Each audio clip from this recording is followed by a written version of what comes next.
Bon, ben, bonsoir à tous. C'est un immense plaisir d'accueillir l'écrivain François Bégodeau au Café d'Auteur cette fois-ci et de vous proposer une discussion autour de son dernier essai « Comme une mule ». Je vais rappeler d'abord le dispositif, ce qu'on compte faire ici, puis ensuite je présenterai rapidement l'auteur et puis bon, on attaque petit à petit la discussion. François Bégodeau a beaucoup de casquettes. Il faut quand même reconnaître que tu es déjà premièrement écrivain. Oui. C'est quand même ta principale activité, notamment en étant romancier, mais depuis quelque temps, tu t'es essayé à l'essai.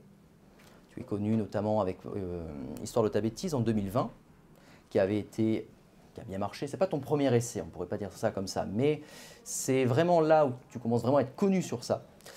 Et récemment, donc, c'est Comme une mule qui va nous intéresser ici. L'idée va être de te proposer un dispositif où nous allons pouvoir tous ensemble te poser des questions pour pouvoir justement entrer dans le débat que tu as entamé avec Comme une mule.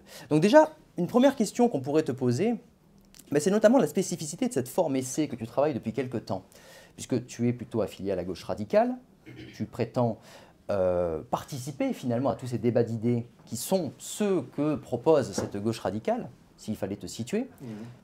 Après, faut-il te situer, c'est une autre question. Moi, une petite question qu'on pourrait te poser, c'est pourquoi est-ce que tu t'attaches à cette forme de l'essai? Pourquoi, par exemple, ne pas être resté au roman? Quelle est cette spécificité? Qu'est-ce que tu cherches finalement avec cette forme si particulière qui est quand même assez méandreuse, qui peut déstabiliser un lecteur qui serait habitué, on va dire, à une lecture particulièrement journalistique ou de dissertation? Pourquoi finalement cet attachement à ce travail-là si spécifique? En fait, il y a des circonstances matérielles qui ont fait les choses, quoi, des contingences d'une certaine manière. Moi, c'est vrai que je me suis toujours projeté comme romancier. Donc le premier livre que j'ai écrit, c'était un roman, le deuxième aussi. Mon axe, c'était toujours d'écrire des romans. Alors des romans de factures très diverses, plus ou moins réalistes, plus ou moins naturalistes, plus ou moins conceptuels, mais des romans, parce que c'est mon espace vraiment. Il se trouve que quand on commence à advenir sur la scène littéraire, et que par ailleurs on est un peu visible, il arrive que les gens viennent vous voir pour vous proposer des livres, d'écrire un livre. Ça s'appelle une commande. Et ça m'est arrivé assez tôt. Très tôt, au bout de 2 livres, j'ai une commande d'un éditeur qui vient me voir. Ils font une espèce de série où ils vont demander à les écrivains de s'emparer d'un mythe de la pop musique et d'en faire le livre qu'il veut, libre. Bon, bah, je dis ok, pourquoi pas, et je fais Mick Jagger. Et donc là, je mets, alors même si le livre est très singulier dans sa facture, mais je mets un tout petit pied quand même dans l'essai parce que j'avais quand même quelque chose à démontrer sur Mick Jagger, et puis c'était un sujet réel, quoi. Voilà, il avait existé, et j'avais pas envie de fictionner Mick Jagger. C'est vraiment pas du tout utile de fictionner Mick Jagger quand on a affaire à une vie aussi autofictionnelle en quelque sorte. Bon, ben voilà, puis après, 2, 3 ans plus tard, des gens viennent me voir et me disent tiens, tu voudrais pas écrire l'anti-manuel de littérature, parce qu'il se trouve que cette collection avait été lancée par Onfray d'ailleurs à l'époque, qui avait fait l'anti-manuel de philosophie. Et ça a tellement marché que l'éditeur s'est dit on va le décliner. On va faire un anti-manuel d'écologie, un anti-manuel de sexualité aussi, il y a eu à l'époque, écrit par Marcela Yacoub. Et moi, ils m'ont demandé l'anti-manuel de littérature. Là, on n'était aussi pas très loin de l'essai, puisque j'allais ergoter sur la littérature. Bon, si c'est un livre assez ludique, mais bon, bah, quand même, il y avait une appréhension un peu théorique de la chose. Bon, par ailleurs, j'ai toujours fait de la critique de cinéma. La critique de cinéma, il y a quelque chose de théorique là-dedans. On est là pour réfléchir sur un objet qui s'appelle un film, quoi. Et puis j'ai fait de la critique littéraire, ça. Donc en fait, j'ai toujours eu, comme ça, dans mon parcours, un pied dans des écrits, disons, plus directement réflexifs que ne le serait. Bon, mais c'est vrai que à aucun moment, je me serais dit, tiens, moi, de moi-même, je vais faire un essai. C'est vrai que c'était pas, je me projetais pas comme. Et puis est arrivé, je passe un peu les détails parce que ça va être trop long, mais arrive 2017, une éditrice que je connaissais, que j'avais croisée et qui m'aimait bien, me dit, tiens, j'aimerais que quelqu'un écrive un livre sur Macron. T'es un peu mon copain gaucho, tu voudrais pas faire ça? Et je lui ai dit, écoute, je sais pas, non, je vais pas faire un essai sur Macron parce qu'il mérite pas ma plume, mais par contre, je vais faire un essai sur la bourgeoisie parce que c'est un sujet qui m'intéresse. Voilà, et donc, bah, de nouveau, commande. Moi, j'avais pas de doux prévu de statuer sur le macronisme et la bourgeoisie, même si ça me travaillait un petit peu, mais bon. Et puis là, bah, je le fais. Et en plus, alors, celui-là va avoir énormément de visibilité, et donc va un peu effectivement m'installer comme un auteur d'essai potentiel et aussi un auteur politique, voilà. Et alors là, on est parti, je me mets à en faire un deuxième, puis un troisième, puis un quatrième, puis voilà, puis comme une mule par exemple. Pourquoi? Parce que les écrivains, eh bien, j'y ai pris goût. Et là, pourquoi? Parce que j'ai trouvé, c'est-à-dire que c'est vrai que j'étais dans une dichotomie un peu, en tout cas un schématisme qui porte bien son nom, qui était très schématique. C'était à savoir que la littérature, c'était le roman, et l'essai, c'était pas de la littérature. Ce qui est très con, puisqu'on connaît les grands essais littéraires. J'en ai lu moi-même, donc... et peut-être qu'un Nietzsche, d'ailleurs, pourrait se situer tout à fait là, quoi, en fait, au croisement, à l'intersection de la philosophie et de la littérature. Moi, j'ai toujours pris Nietzsche comme un écrivain. Donc, pourquoi est-ce que je ne m'attribuais pas à moi-même la possibilité d'être tout autant écrivant du réflexif que quand j'étais romancier? Et en fait, c'est en forgeant que je suis devenu forgeron, c'est en écrivant que je me suis rendu compte qu'il y avait des ressources littéraires énormes dans l'écriture réflexive. Et j'ai commencé à y prendre goût, à trouver que j'y avais un peu de talent, parce qu'il faut toujours dire les choses, c'est quand même un peu comme ça que ça marche aussi. Je veux dire, on essaye un truc, on est nul, on arrête. On essaye un truc, ah tiens, on n'est pas si nul, on continue. Et je trouvais, tiens, il y avait, et d'essai en essai s'ouvraient des possibilités littéraires. Et donc j'ai essayé d'inventer une espèce de forme comme ça, qui est peut-être pas inédite dans l'histoire du monde, mais qui est peut-être un peu singulière, qui est une façon bien à moi de bidouiller, de bricoler de l'idée, quoi, et qu'on pourrait résumer par le fait que je ne pense que de façon incarnée. Je ne pense qu'en situation. Et c'est ça le lien avec la littérature. C'est-à-dire qu'un roman vous propose des situations. Un personnage, il fait des trucs, quoi. Et il se retrouve dans des situations. Eh bien moi, dans mes essais, j'essaie toujours d'ancrer ma réflexion dans des situations. Et pour deux raisons. D'abord parce que c'est un postulat matérialiste. Je veux dire que toute pensée qui ne s'ancre pas dans une situation me paraît vouée à une sorte d'abstraction creuse. Et deuxièmement, c'est une question de capacité. Je suis absolument incapable de penser abstrait. J'en ai pas la capacité. Je l'ai bien vu quand je faisais de la philosophie en Hippocagne, en Kant. Je voyais bien qu'à un moment, les kantiens dans la classe, ils étaient bien plus forts que moi, et que moi, j'étais fort sur Nietzsche, quoi. Et j'étais fort sur les anti-philosophes, moi. Enfin, en tout cas, je me sentais plus à l'aise. Voilà. Ce qui a fait que voilà, ben, j'y ai pris goût et que j'ai bien l'intention d'en écrire d'autres. D'ailleurs, j'en ai écrit un autre depuis comme une mule. Je pourrais résumer... Non, passons à la prochaine question, sinon je vais être trop... ça va être des tunnels. Moi, j'ai une question par rapport à votre réponse. Parce que, bon, pour faire un petit raccourci, c'est pas très juste ce que je vais dire, mais peu importe. Quand Nietzsche écrit de la philosophie, il s'adresse souvent à quelqu'un. Il s'adresse aux philosophes, aux philologues notamment, parce qu'il c'était un philologue. Mais quand il écrit comme Ainsi parlait Zarathustra, il ne s'adresse pas spécifiquement à des philosophes, il s'adresse un peu à tout le monde. Donc, je fais un petit raccourci rapidement, mais quand vous écrivez un essai, vous vous adressez quelque part à quelqu'un. Et ce qui est très drôle, nous, la réflexion qu'on a eue, c'est vous adressez à un certain type de personnages dans votre essai, mais en même temps, ces personnages ne sont pas censés vous lire, puisque vous-même, vous faites la réflexion dedans, là je parle des Politimans, pour être très précis, vous faites la réflexion que finalement, ils ne liront pas l'essai en tant qu'essai, mais en même temps, vous parlez d'un bon moment, vous parlez d'eux. Donc la question finalement que j'aimerais vous poser, c'est la question à laquelle on est arrivé. À qui vraiment vous vous adressez? Pourquoi? À qui? Bon, ben moi je vais être très simple. Hein. Je n'ai absolument pas la vocation ou l'ambition dans les essais, on va parler que de ça, de convaincre qui que ce soit. C'est pas du tout mon problème. Pas du tout. Moi, mon problème, c'est d'abord un truc très... qui est d'ailleurs, je crois, le problème de tous les gens qui écrivent, c'est d'écrire un livre qui me plaise à moi. Voilà. Et que je prenne du plaisir à écrire, ou peut-être pas du plaisir, mais en tout cas de l'intensité. Parce que c'est pas toujours une partie de plaisir que d'écrire. Ça n'est jamais douloureux, contrairement au mythe, mais c'est pas toujours une partie de plaisir. Il faut être endurant, il faut tenir la rampe pendant 2 ans, c'est compliqué. Un truc comme Communus, c'est quand même 450 pages, il faut quand même y aller, quoi. Mais donc j'y trouve de l'intensité, j'y trouve de la gratification pour moi-même, j'y trouve du plaisir. Le soir, je me couche après avoir écrit 10 pages, eh bien, je suis content d'avoir écrit ces 10 pages, même si je les relis le lendemain et que je les trouve consternantes. Mais de fait, il y a quelque chose de l'ordre de l'intensité pour moi-même. C'est très important de revenir à des choses simples comme ça. Quand on écrit un livre, on est tout seul, quoi. Et donc, c'est un truc de soi à soi-même. Si je me plais bien écrivant, ça va bien se passer. Et ensuite, il se passe autre chose, c'est que c'est publié et que là, ma foi, bah, ça circule dans l'espace et puis bah, c'est lu par on ne sait pas trop qui. Et puis, voilà, moi je dis toujours, moi je balance les livres et les lit qui veut et faites-en ce que vous voulez. Donc déjà, comme je n'ai pas l'ambition de convaincre ou je ne fais pas des livres comme ça qui prétendent servir quoi que ce soit, ils prétendent me servir à moi. Et la seule chose que j'attends d'un lecteur ou ce que je voudrais solliciter chez lui, c'est pas de le convaincre, c'est tout simplement de le... Alors, pour ce qui concerne les essais, de lui donner à penser. Vas-y, pense, quoi. Et bah, ma foi, peut-être que ça ne va pas te donner matière à penser, tu vas trouver ça complètement indigent et creux, et bah, libre à toi, ça s'appelle le commerce démocratique de la littérature, c'est très bien, je trouve ça très délicat. Et le type est tout seul chez lui, ou la lectrice, et elle trouve ça consternant, et bien voilà, elle l'abandonne. Moi je trouve que c'est un échange, les livres, c'est vraiment un espace d'échange très doux et délicat, et c'est assez beau pour ça.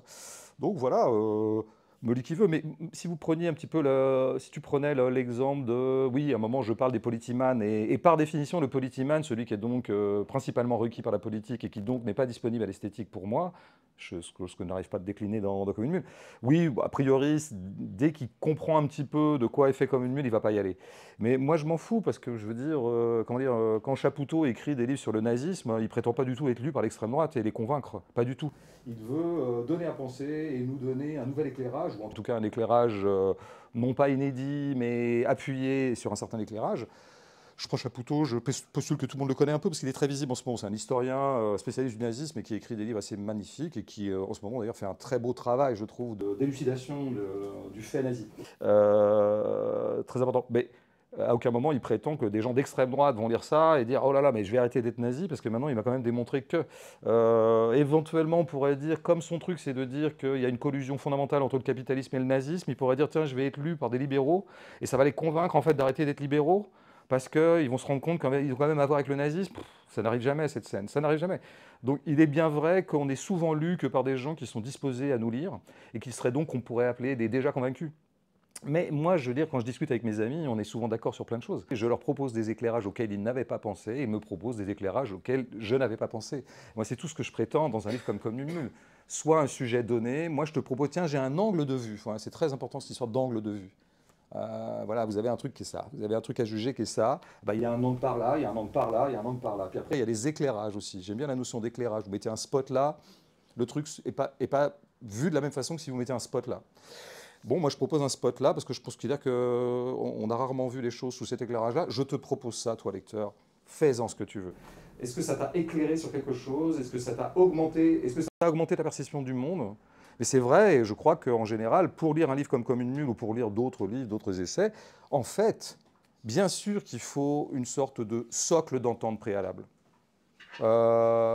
Oui, un politiman ne pourrait pas lire, puisqu'on prend ce repoussoir ce soir, mais d'autres gens ne pourraient pas lire Comme une mule sans s'énerver. Donc, je crois que c'est Deleuze qui disait qu'on ne discute bien qu'avec quelqu'un avec qui on est toujours un peu d'accord.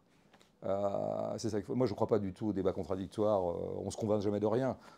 Quand vous discutez avec quelqu'un qui est absolument en désaccord avec vous, qui serait de l'autre bord politique, par exemple, pour ne parler que de politique, bah, bien sûr, vous allez le convaincre de rien, il ne va vous convaincre de rien. Le seul truc qui peut être intéressant pour celui qui regarde le débat, c'est qu'il comprendra mieux les positions de l'un et de l'autre. Ça peut avoir comme ça cette vertu de clarification des positions. Donc moi, c'est tout, je prétends que ça, quoi. Ce qui est bien, c'est que ce petit événement aura permis au moins à un politiman de lire le bouquin. Mais êtes-vous sûr d'être politiman?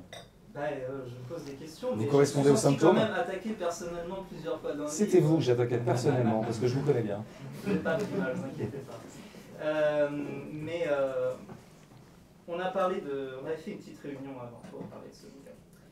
Et on s'était dit quand même, enfin, ceux qui l'ont lu voient qu'il y a une collection de plein d'idées différentes. Il n'y a pas forcément une structure. C'est pas un essai hyper construit, mais vous l'avez dit vous-même que c'est pas penser dans l'abstrait, c'est pas là où vous êtes le plus fort. Il n'y a pas grand-chose à voir. Hein. C'est pas parce qu'on pense de façon incarnée qu'on n'est pas construit. L'essai est très construit. Peut-être que ça vous est pas paru, mais je vous dirai comment il est construit. Avec plaisir. Ouais. Mais vu que ce livre avait été entouré de l'affaire Ludivine Dantini, et c'était finalement un peu dommage. Non, alors j'imagine que ça a fait une bonne communication en un sens ou une mauvaise communication. Je ne sais pas quel était le résultat de ça. Est-ce que ça a augmenté les ventes? Est-ce que ça a baissé les ventes? Est-ce que ça a rendu le livre plus intéressant pour le public ou moins intéressant? Moi, j'ai regretté un peu finalement que cette affaire, peut-être que les gens ici ne sont pas d'accord, mais pas si importante que ça, soyons honnêtes, pris autant de votre énergie. Je suis désolé pour vous, je sais que c'est un peu embêtant cette affaire pour vous, mais moi en tant que lecteur, je ne comprends pas pourquoi vous êtes attaché à commencer par ça, à y revenir plusieurs fois et à terminer par ça, alors qu'il y avait des choses plus profondes là-dedans que le sujet de la blague. Est-ce que c'est pas une blague? Est-ce que c'est une mauvaise blague? Etc. Qu'est-ce que vous en pensez? Ben, je ne sais pas, j'ai compté l'autre jour, parce que comme on me fait parfois la remarque que vous êtes en train de me faire, j'ai compté. Le livre fait 450 pages, il y a 45 pages qui sont consacrées à ce que vous appelez l'affaire. Bah, dans ce cas-là, on n'a qu'à parler des 400 autres. Oui, oui. Bah, c'est ce qu'on essaye de faire ce soir. Donc parlons-en. La deuxième chose, c'est pourquoi moi je me permets de partir de cette affaire. Parce que j'aime bien penser de façon incarnée. Et en bon Nietzschéen, je crois qu'on gagne toujours à commencer par soi. Et donc les expériences qui sont les nôtres sont des démultiplicateurs de pensée. Moi, je pense toujours beaucoup plus vite quand il m'arrive des trucs, quand j'éprouve des choses, quand ça passe par mon corps. Et donc il arrive des choses à mon corps et ça me fait penser. C'est pour ça, par exemple, l'événement amoureux est quelque chose qui me fait beaucoup penser, parce que ça arrive à mon corps. Ou le désarroi amoureux. Plein de choses comme ça. Il m'arrive un truc, c'est pas rien, dans une vie, de se prendre, disons, 4 séries de tempêtes de merde. C'est une expérience. Elle est intéressante, cette expérience. Et par ailleurs, elle fait sortir du bois les choses. Quand il arrive des choses dans la vie, les gens sortent du bois. Et donc, ils ont des attitudes. Et moi, ces attitudes me passionnent, parce que moi, je me considère comme un moraliste, c'est-à-dire quelqu'un qui étudie les mœurs. Ça ne veut pas dire quelqu'un qui moralise, quelqu'un qui étudie les mœurs. Et donc, c'est très intéressant de voir qu'une ancienne amie poste un poste de soutien à mon adversaire judiciaire envers et contre notre amitié. Moi, je trouve que c'est des choses intéressantes. Ça me permet de réfléchir à ce que c'est que l'amitié. Oui, c'est des choses concrètes. Et donc, ça donne 3-4 pages sur cette amie. Une autre amie, une autre ancienne amie, a une certaine attitude aussi par rapport à cette affaire. Cette attitude, je la trouve singulière, je la trouve étrange. Et je trouve qu'elle mérite d'être pensée, donc je la pense. Et j'en arrive à la conclusion, en l'occurrence, que cette amie, que j'ai bien connue depuis 40 ans, et qui faisait plutôt partie des feminist warriors, ce que j'appelle les feminist warriors, c'est-à-dire les féministes qui disent, moi je l'ai vu faire, c'est une vieille amie depuis très longtemps, et je l'ai toujours vu faire et dire à chaque fois qu'il y avait autour d'elle une femme ou une femme plus ou moins jeune qui faisait état d'une violence qui lui avait été faite ou d'une offense qui lui avait été faite en tant que femme, cette amie-là était plutôt du genre à dire « ça va, on arrête de se plaindre un peu les filles là, arrêtez un peu les chochottes là, oh, on est un peu plus solide que ça. » Moi, je l'ai vu faire ça. Et je pense qu'en fait, à la lumière de MeToo, cette amie-là s'en est voulu. Elle s'est rendue compte qu'en fait, elle a été la complice objective du patriarcat pendant toutes ces années. Et que disant à toutes ces filles, non, mais arrêtez, mettez-la un peu en sourdine, arrêtez de vous plaindre, ça c'est bien les filles, ça. Eh bien, elle s'en rendait compte sur le tard. Et donc maintenant, elle est en mode rachat. Il faut qu'elle se rachète. Il faut qu'elle rachète ses 40 ans où elle aura été complice du patriarcat. Et puisqu'il faut qu'elle se rachète, eh bien, elle va me sauter dessus. Il lui faut une victime expiatoire. Et donc, elle se saisit de cette affaire, dont elle n'aurait jamais dû d'ailleurs se saisir, parce qu'elle avait autre chose à faire, pour, au bout du compte, régler son propre compte avec elle-même. Vous voyez, ce que je viens d'étudier, c'est intéressant. C'est des cas psychologiques, moi j'adore. Et c'est cette affaire-là qui a occasionné cette attitude de cette femme, dont finalement, j'arrive après à faire une montée en généralité. Je fais une espèce de catégorie que j'identifie assez bien maintenant, ce que j'appellerais les féministes du rachat, les féministes rédemptrices. Il y a beaucoup d'hommes aussi qui sont un peu comme ça, qui ont plein de choses à se reprocher. Ils considèrent qu'ils ont un peu des casseroles, donc ils deviennent des féministes ultra. Ils deviennent plus royalistes que le roi. C'est intéressant. C'est des cas sociaux, c'est des caractères, aurait dit La Bruyère. Et tous ces caractères-là ne me sont apparus d'autant plus tangiblement grâce à cette affaire. Je le disais d'ailleurs dans Notre Joie, qui est l'essai que j'écrivais au moment où l'affaire a commencé. J'annonçais que j'allais faire un livre dessus, parce que je trouvais, j'avais tout de suite entrevu, dans ma grande cruauté nietzschéenne, qu'il y aurait beaucoup de savoir à en tirer et beaucoup de gaieté. Beaucoup de gaieté, beaucoup de savoir. Suivez mon regard. Et je continue à le penser. Et ça, c'est dès que cette chose-là a commencé à se nouer, à la fois, elle avait un caractère dérisoire. Moi, je suis le premier à dire que c'est dérisoire, mais ce n'est pas moi qui en ai fait un débouché judiciaire. Mais j'ai tout de suite pensé qu'il y aurait là matière à penser. Et ouais, on voit les attitudes des gens. On voit aussi des vieux potes qui vous annulent. C'est intéressant. C'est intéressant, un groupe militant qui vous invitait et qui vous portait au nu et qui, à partir du moment où vous avez écrit 2 lignes dans votre vie par rapport sur 30 livres, vous annule. C'est un phénomène intéressant qui mérite d'être pensé, donc je le pense. Voilà. Et après, ce qui doit être notre débat avec le lecteur, c'est est-ce que ces pages-là vous ont intéressé? Maintenant, si vous me dites que non, très bien, il n'y a pas de problème, je ne peux plus contester. Mais c'est ça le vrai débat, ça devrait être ça le vrai point. Est-ce que la pensée que j'ai tirée de cette séquence narrative de ma vie, de cette séquence existentielle, vous paraît indigente? Et dans ce cas-là, vous pouvez me dire, bah, c'était pas la peine de la penser, parce que franchement, c'est pour dire des trucs aussi cons, bon. Mais parlons-en, vous voyez. C'est exactement, moi je suis en accord avec la partie où il fait remarquer que c'est déstructuré. Bon, là vous n'avez pas eu le temps de répondre, mais je vais vous laisser bien sûr nous expliquer la structure de votre œuvre. Moi j'ai l'impression que c'est des compartiments d'idées à agencer, mais tant mieux, il n'y a pas de souci là-dessus. Maintenant sur l'idée, est-ce que c'est une pensée intéressante?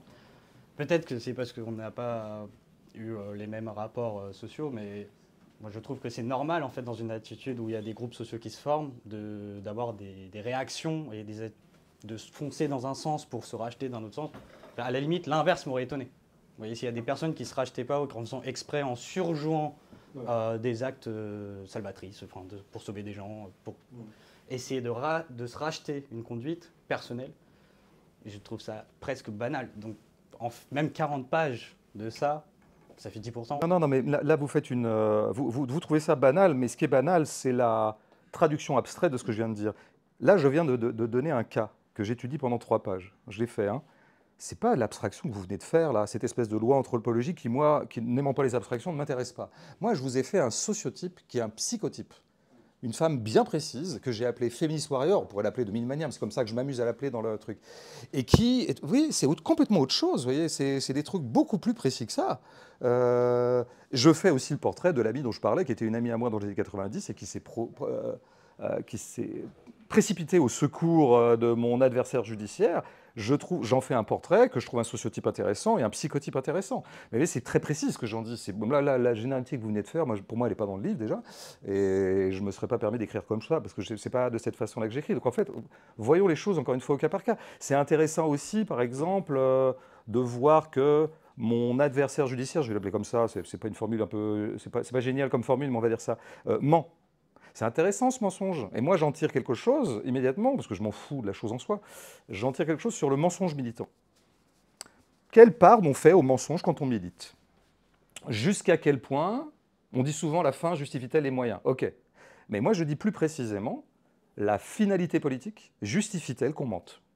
C'est une grande question quand même. C'est une pensée abstraite, c'est une question. Tout à fait, mais moi je l'incarne dans des phénomènes précis. Par exemple, d'ailleurs, une des façons que j'ai d'aborder ce problème-là, c'est pas d'ergoter abstraitement, c'est de parler de l'affaire O.J. Simpson. Bah oui, que j'ai toujours trouvé une affaire absolument passionnante. J'ai trouvé la façon dont les camps s'étaient constitués autour de l'affaire O.J. Simpson. Je ne vais pas épiloguer dessus, je renvoie au livre pour ceux que ça intéressait, ou alors au documentaire sur cette affaire qui est très très intéressante, qui est très symptomatique, un gros pouvoir symptomatique. Pourquoi je parle de cette histoire de O.J. Simpson? Parce que précisément, on voit bien qu'il y a un certain camp militant qui s'est porté au secours de O.J. Simpson au nom d'une cause, la cause noire, et au détriment d'une autre cause, la cause des femmes, puisque O.J. Simpson était accusé, sans doute à raison, d'avoir tué sa femme. Donc il fallait faire une espèce de balance entre deux causes. Et par ailleurs, je pense que les gens qui se sont portés au secours de O.J. Simpson au nom de la cause noire savaient très bien qu'il était coupable. Et donc il a été acquitté parce qu'il avait beaucoup d'avocats, lui-même étant extrêmement riche, il avait de quoi faire pour se défendre. C'est intéressant ces attitudes-là, vous voyez. Je trouve que quand elles se rejouent concrètement, jusqu'à quel point je peux pactiser avec le mensonge. C'est pour ça que je cite Jean-Paul Sartre, qui est un écrivain que j'aime plutôt beaucoup, mais dont je ne partage pas du tout la réponse qu'il a faite une fois à quelqu'un qui lui disait quand même, Monsieur Sartre, dans les années 50, vous avez soutenu l'URSS, l'histoire vous a donné tort. Et Sartre répond 20 ans plus tard, oui, mais nous avions raison d'avoir tort. Ça, pour moi, ça, c'est la phrase repoussoire des 100 premières pages de Commune Musée de Sac, par les 100 premières pages, au prétexte de l'histoire. Et j'essaie de l'incarner, encore une fois, dans des questions diverses et variées. J'ai bien vu au travail, me concernant, mais je le vois au travail tout le temps, et je pense que c'est le pire de la politique. Ce qui m'a toujours tenu à une relative distance de la politique, c'est un rapport à la justesse relativement distendu. Je trouve qu'au nom de la cause, on piétine beaucoup la justesse. Et j'ai vu beaucoup de militants autour de moi dans ma vie, ou des gens politisés, politico-centrés ou politimanes, faire litière de la justesse au nom de la cause. Et c'est ça, moi, qui me sort de la politique. Donc ça joue quand même des choses qui ne me paraissent pas complètement... Bon, après, peut-être que ces questions-là ne sont pas censées intéresser 100% de mes lecteurs. Non, c'est sûr. Si ça les intéresse pas, ça les intéresse pas. Après, quand de la même façon que quelqu'un qui ne s'intéresserait pas à la bourgeoisie serait consterné par l'histoire de ta bêtise. Ouais. Mais vu que vous avez commencé en disant que je donne matière à penser, ouais. Le fait, on ne peut pas penser seulement avec une collection de cas particuliers. Donc, quand vous décrivez le cas O.J. Simpson, vous décrivez un autre cas, puis vous voyez qu'il y a des sortes de régularités ou un comportement qui se dégage systématiquement, bah, vous ne pouvez pas après nous demander de ne pas essayer d'abstraire sur ce que veut dire M. Bégodeau. Donc, ça, c'est votre travail. Absolument. Et c'est à partir de là, du coup, qu'on vous repose des questions, enfin, de ce que j'ai compris, de ce que mon camarade a essayé de faire. C'est du coup, il en a extrait une pensée, quelque chose d'abstrait. Et au lieu de faire une collection d'événements contradictoires pour essayer de les mettre en avant, il a juste donné le contraposé de l'énoncé abstrait qui sort de vos cas particuliers. Donc quand il fait remarquer, finalement, est-ce que ce cas est si pertinent ou alors que vous pourriez juste énoncer vos thèses, vos différentes thèses qui sont dans l'œuvre, il me semble que si on dit juste, moi je fais qu'une collection de cas, finalement vous ne faites pas penser. Vous nous montrez juste des choses et vous nous demandez de ressentir quelque chose. L'expression collection de cas, c'est vous qui la donnée. Oui, bien sûr. Oui, moi, si je voulais être très méchant avec ce livre, je dirais collection de cas. Mais si je voulais être un peu plus bienveillant avec moi, c'est évidemment pas une collection de cas. Il y a un fil de pensée qui avance de cas en cas. Simplement, moi, j'ai envie d'incarner les choses, donc je passe par des cas, je passe par des situations qui sont soit des situations publiques et médiatiques, genre J. Simpson, soit des choses qui me sont arrivées personnellement, soit des choses qui sont arrivées à des copains. Tout ça, c'est de l'incarnation. Et j'avance au fil d'un truc et je finis par identifier, c'est ça qui m'intéresse, c'est que je finis par identifier ce que j'appellerais un ethos politiman, ou un ethos du militant, ou un ethos des gens qui, encore une fois, que je vais finir par appeler dans le livre, puisque ma pensée avance.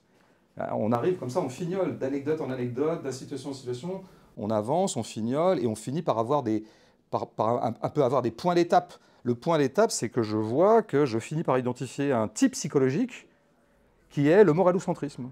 Des gens dont la question principale, parce que je pense qu'on a tous des affects maîtres, comme dirait Lordon à propos de Spinoza, mais on a aussi des passions maîtresses. Je vois qu'il y a des gens qui sont principalement requis concernant les phénomènes qu'ils vivent ou qu'ils observent par la question magistrale pour eux. Leur question centrale, c'est est-ce que c'est bien ou est-ce que c'est mal? Moi, ça n'est pas ma question centrale. Et donc, je pense que d'identifier ce type psychologique, le moralocentrisme, ne me paraît pas inintéressant. Mais ça, il me faut que je travaille. Et le livre, il travaille, et il avance, et il propose des solutions intermédiaires, et puis parfois des choses un peu plus constituées. Dans un premier temps, je commence à réfléchir au moralocentrisme. Je finis par dire que moi, je n'oppose pas au moralocentrisme l'amoralisme ou la moralité. J'oppose, en tout cas, je me sens, moi, principalement vectorisé par quelque chose que j'appelle la morale vitaliste. Bon, ça, c'est des choses qui avancent. Bon, ce couple-là, disons, morale contre morale vitalisme, me paraît pas inintéressant. Il me semble que c'est un peu opératoire. Je pense qu'on peut l'utiliser sur plein de choses. Mais encore une fois, pour moi, c'est toujours porté par des individus. Moi, j'identifie assez bien, depuis très longtemps, assez vite, des gens, effectivement, dont je sens bien que la question centrale est la question du bien et du mal. La question de juger si un comportement est bien ou mal, quoi. Je veux dire, est-ce qu'il correspond à la vertu ou au contraire de la vertu? C'est vrai que ça n'est pas ma question centrale. J'avais une question sur le jugement, mais puisque le mot vient d'être prononcé, vitalisme, j'aimerais bien que vous vous expliquiez sur ce mot, parce que j'ai peur de ne pas comprendre vraiment ce que vous dites par cette expression, et surtout qu'on l'entend plusieurs fois dans le livre, mais je l'entends dans La Jeune Occasionnée, dans d'autres interventions, dans peut-être d'autres livres. Si vous pouviez vous expliquer sur ce que ça veut dire pour vous être vitaliste, ça nous rendrait service. Est-ce que vous avez, vous, une définition du vitalisme? Vous voyez ce que c'est? Il y a des définitions officielles, en quelque sorte, du vitalisme dans la philo? Non, pas du tout. D'accord. Non, parce qu'on pourrait donner... Moi, je ne fonctionne pas, effectivement, par définition du vitalisme. Ça ne m'intéresse pas de donner des définitions du vitalisme. Ce qui m'intéresse, c'est de fonctionner en littéraire, pour le coup, c'est-à-dire de fonctionner par approximation ou par approche. Approximation au sens littéral. Il y a des approches, quoi. Et donc, ma conception du vitalisme va être, en fait, c'est la somme de ces occurrences dans mon travail. C'est-à-dire que ça ne peut se comprendre que dans la continuité de l'écriture. Ça n'est confié qu'à la somme des actes d'écriture. Et donc, ça serait tout à fait contradictoire si je vous donnais une définition. C'est vraiment, j'écris pour ne pas faire de définition. Je vais au contraire déplier les choses, et c'est pour ça que ça donne des livres de 400 pages plutôt qu'une définition de 2 lignes. J'ai besoin de ces 400 pages. Le vitalisme, dans le livre, il n'y a pas de définition, mais il infuse dans tout le livre. C'est un certain état d'esprit, c'est un certain angle de vue sur le monde. C'est se demander, la question centrale du vitalisme, c'est pas du tout de savoir si tel comportement est bien ou mal selon une espèce de vertu qui serait une espèce de vertu sociale, quoi. Je veux dire, en tout cas, il y a une morale sociale qu'on partage plus ou moins tous, d'ailleurs, que je partage. Je distingue souvent entre le bien et le mal dans mon quotidien. Ces temps-ci, mais bon. Comment? On est moins certains ces temps-ci. Moi personnellement. Non, pas vous. Oui, non, mais je qu'il y a parlais, vraiment une morale commune. je parlais presque d'une morale, comment dire, élémentaire. Je veux dire, si là, à l'heure où je vous parle, nous voyons une femme se faire taper par son compagnon, là, juste en face, là, dans un restaurant japonais. Si nous sommes témoins de ça, nous aurons spontanément le réflexe moral de dire que ce compagnon se comporte très très mal. Et probablement que nous nous porterons au secours de la femme en question. C'est ça aussi, les intuitions morales qu'on a tous, voilà, et sur lesquelles je trouve qu'il n'y a pas à épiloguer, parce qu'elles me semblent très communément partagées. Bon, mais ma question en termes de pensée n'est pas celle-là. Ma question n'est pas de distinguer le bien et le mal, mais c'est surtout de penser en termes très nietzschéens, d'ailleurs, où se trouve l'intensité vitale, quoi. Où est-ce qu'il y a le plus d'intensité vitale? Où est-ce qu'il y a le plus de vie? Voilà. C'est la volonté de puissance. Laissons ces concepts trop gros et macro. Parlons simplement, restons dans la vie. Je pense que, par exemple, alors il arrive que la morale vitaliste contrevienne totalement à la morale courante, il arrive qu'elles se recoupent, mais elles peuvent se contrevenir. Et donc, ce que j'essaie de promouvoir, moi je veux pas, comment dire, je n'attends pas de mon lecteur qu'il adhère à une morale vitaliste et qu'il l'exécute le lendemain dans sa vie. Moi-même, je n'exécute pas ma morale vitaliste dans ma vie. D'ailleurs, c'est très impossible. C'est une certaine façon de voir les choses, c'est une certaine façon d'angler les phénomènes que je trouve toujours intéressante et que je propose à mes lecteurs. Enfin, donc, par exemple, si vous êtes... Mais la littérature est chargée de choses comme ça. Quelqu'un qui tue quelqu'un, la morale le réprouve. Une morale, pour le coup, universelle, je dirais presque... Voilà, l'interdiction du crime est presque un invariant anthropologique. Il y aurait des nuances à faire, mais je vais vite. Bon, mais est-ce que la capacité de crime, est-ce que le criminel ne montre pas une vitalité supérieure en tuant? Est-ce qu'il n'y a pas un courage à tuer? Est-ce qu'il n'y aurait pas un courage à tuer dans la mesure où nous vivons dans une société où le crime est unanimement réprouvé et il est même puni, légalement, je veux dire. Est-ce qu'il n'y a pas quelque chose de courageux dans le criminel? Je ne dis pas que je le pense. Je dis que, tiens, ça vaut le coup de se demander. Ça vaut le coup d'avoir le réflexe de se demander, tiens, est-ce qu'il n'y aurait pas aussi dans le criminel quelque chose comme une vertu et une puissance? Par-delà le fait qu'il est évidemment répréhensible et que la communauté sociale le réprouvera. Et qu'on souhaite presque tous qu'en fait il soit mis en état de nuire et puni. Ça, ce serait un autre débat, la prison, tout ça. Mais ce que je veux dire, c'est pour moi-même, par devers moi, dans mon fort intérieur, je m'impose de rester disponible à ce genre de pensées, qui sont effectivement des pensées pas très correctes, mais qui me paraissent plus à même de devoir rendre compte de l'ensemble du phénomène. Si vous avez un crime, si vous vous contentez de le juger moralement, ben c'est vite plié, quoi. Ben c'est pas bien, quoi. C'est pas bien de tuer, quoi. Après, vous pouvez le juger socialement ou psychologiquement, vous dire qu'est-ce qui a fait que ce monsieur a tué. Et là, dans ce cas-là, vous suspendez un peu le jugement. Oui, plus question de jugement. Je vais raconter ce qui a fait que ce monsieur a été amené à tuer. Ça, les romans le font très bien. Le cinéma le fait bien. Les arts du récit. Une espèce de suspens du jugement, par exemple. On va voir un processus objectif qui a mené à. Ça, c'est bien aussi. C'est pas mal de se donner le temps de. Et puis peut-être, je peux être accessible à une autre mode de pensée, comme ça, par devers moi, tout seul dans ma tête, et ça n'engage que moi. Et ça fera de mal à personne, c'est est-ce qu'il n'y aurait pas une puissance au travail dans le crime? C'est ça la morale vitaliste. Est-ce qu'il n'y aurait pas une intensité vitale particulière? Pour, au bout du compte, peut-être conclure que pas du tout. Que ce monsieur a tué, c'était au contraire par lacune vitale. Mais c'est pas mal au moins d'avoir pris le temps de poser la question.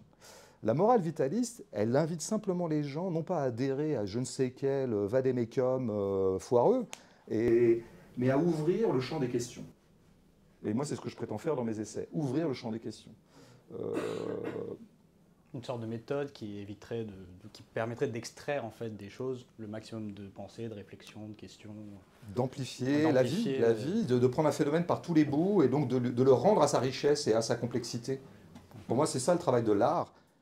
Et c'est le travail d'un essai quand il se prétend être de l'art. C'est vraiment d'ouvrir les choses, d'ouvrir le champ de la perception et le champ de l'analyse et de la réflexion. S'autoriser ça le temps d'un livre et d'une lecture. Dans notre attitude courante, nous sommes tous des gens, je pense, enfin pas tous, mais en tout cas c'est mon cas. Moi, dans la vie, je suis assez étriqué moralement. Je suis quelqu'un de bien éduqué, plutôt poli. Enfin voilà, je fais pas de conneries, pas trop.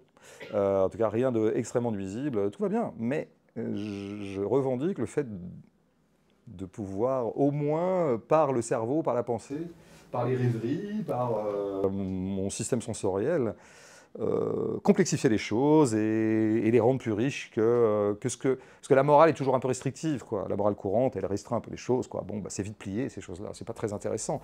Je pense qu'il y a quand même quelque chose de tout à fait contradictoire entre la morale et la pensée. La morale courante, elle veut pas penser, c'est pas son but, quoi. Son idée, c'est pas de penser, c'est de juger et éventuellement de punir. Oui, la morale tranche alors que la pensée Tout à fait. juge dans le sens d'un jugement de goût, explore, enfin voilà. Voilà, c'est ça. Mais sur la question jugement, au début du livre, vous parlez du phénomène des violences intracommunautaires, donc qui est souvent plus expéditif et répressif, et qui démontre le fait que quand les militants n'arrivent pas en réalité à atteindre leurs objectifs politiques, ils ont tendance à s'entre-dévorer.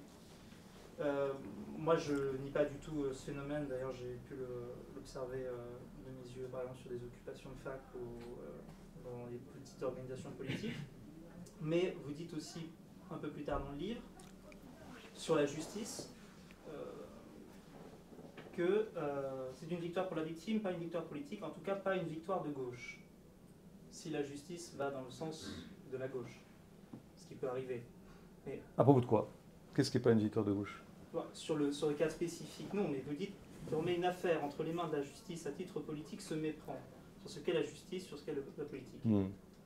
Qu'est-ce que ce serait une bonne manière de rendre la justice, peut-être que vous n'avez pas d'avis là-dessus, mais je vous demande quand même, si les violences intracommunautaires, si la justice qui est rendue à l'intérieur est pas légitime, pas efficace, et si en même temps la justice bourgeoise ne permet pas véritablement de rendre la justice non plus. J'ai l'impression que je pourrais trouver des contre-exemples sur le cas de la justice bourgeoise, qui de temps en temps, comment on va dire... Vous en trouverez dans Comme une mule, qui est un livre que vous avez sur les genoux. Mais bon, qu'est-ce que vous en pensez? Je parle par exemple du procès de Bobigny de 72, qu'on connaît bien, où la justice bourgeoise a permis l'émancipation des femmes et sans doute la loi qui a légalisé l'avortement 2 ans plus tard. Et je donne 2 ou 3 autres exemples. Donc je sais bien qu'il arrive que par un tour de choses, la justice bourgeoise puisse être du côté de l'émancipation, et ça arrive. C'est plutôt disons que c'est les moments où elle échappe un peu à sa structure, mais structurellement, elle n'est pas comme ça. Moi, en fait, je ne peux pas répondre à cette question. Je pourrais y répondre, mais je ne vais pas faire semblant d'avoir des solutions à tout, parce que mon but n'est pas d'avoir des solutions. Mon truc, c'est... En fait, ma vraie question quand j'écris, c'est qu'est-ce qui se passe quand il se passe ce qui se passe? Et qu'est-ce que tu fais quand tu es en train de faire ce que tu fais? Qu'est-ce que fait cette vieille amie quand elle fait ce qu'elle fait? Donc moi, je fais des analyses. Je fais des dissections psychologiques, sociologiques ou métaphysiques, pourquoi pas. Enfin, ça dépend, quoi. Et donc, quand vous, les militants, vous propulsez vers la scène judiciaire dans la continuité de votre activité politique, qu'est-ce que vous êtes en train de faire? Sachez que vous êtes en train de remettre entre les mains de la justice bourgeoise une affaire qui vous concerne. Mais vous êtes donc en train de vous en remettre totalement à une institution que vous, les gens de gauche radicale, vous passez votre temps à déjuger toute l'année. Donc vous êtes déjà contradictoire. C'est déjà intéressant de le noter. Bon, parfois, ça ne veut pas dire qu'il ne faut pas le faire, hein, mais sachez bien que vous êtes en train de mettre les pieds dans un truc qui est peut-être nécessaire d'un certain point de vue. Il est souvent nécessaire d'avoir recours à la justice, hélas. Mais ne croyez pas comme ça obtenir des victoires politiques, tout simplement. Voilà. Vous n'êtes pas en train d'obtenir des victoires politiques, sauf exception, parce que vous êtes en train finalement de valider ou de ratifier le dispositif de la justice bourgeoise. Quand je dis justice bourgeoise, c'est comme ça qu'on dit dans les milieux de gauche radicale. Hein. Je veux dire, ça pourrait se discuter, mais moi je trouve ça assez juste. Cette institution, elle a été clairement, elle est un attribut de l'État, elle est un attribut de la société pour préserver et pérenniser l'ordre social. Bon. Les magistrats sont payés par l'État. Donc, il serait tout à fait étonnant que les magistrats soient payés pour administrer une justice qui serait contradictoire aux intérêts de l'État. Donc tout ça est structurel, c'est comme l'école. L'école n'est pas une institution qui est là pour saboter la société bourgeoise de l'intérieur, c'est une institution bourgeoise par définition, puisqu'elle est financée par la bourgeoisie. Bon, donc voilà, c'est intéressant de rappeler que... C'est notamment intéressant de le rappeler à une époque où, effectivement, une grande partie des activités militantes, notamment du côté de l'antiracisme et du féminisme, consiste à foutre sous les verrous des gens. En tout cas, une partie non négligeable. L'activité judiciaire de cette militance-là est non négligeable. C'est pour ça que j'en parle, parce qu'il y a un vrai sujet.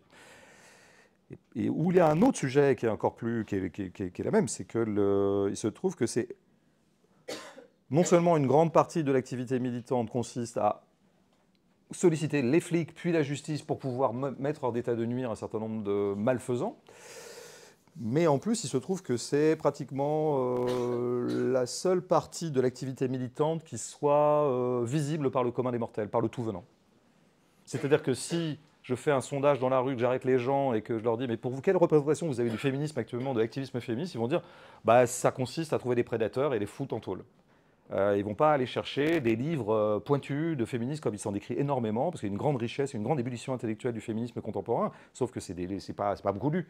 Et donc, c'est la visibilité médiatique. Donc, quel effet ça peut faire pour la cause? C'est intéressant de se le demander. Moi, je n'ai pas de réponse. Je ne suis pas en train de dire il ne faut pas avoir recours à la justice, tout ça. Mais je dis, mais ça ne va pas de soi, tout ça. Donc, voilà, j'essaie de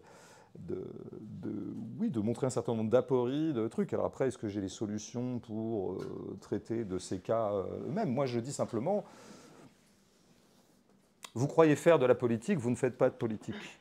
Parce que, et la grande entorse à ça étant qu'on sait très bien que le système judiciaire, ça la galerie a tout dit là-dessus, mais je ne fais que le redire, individualise la faute.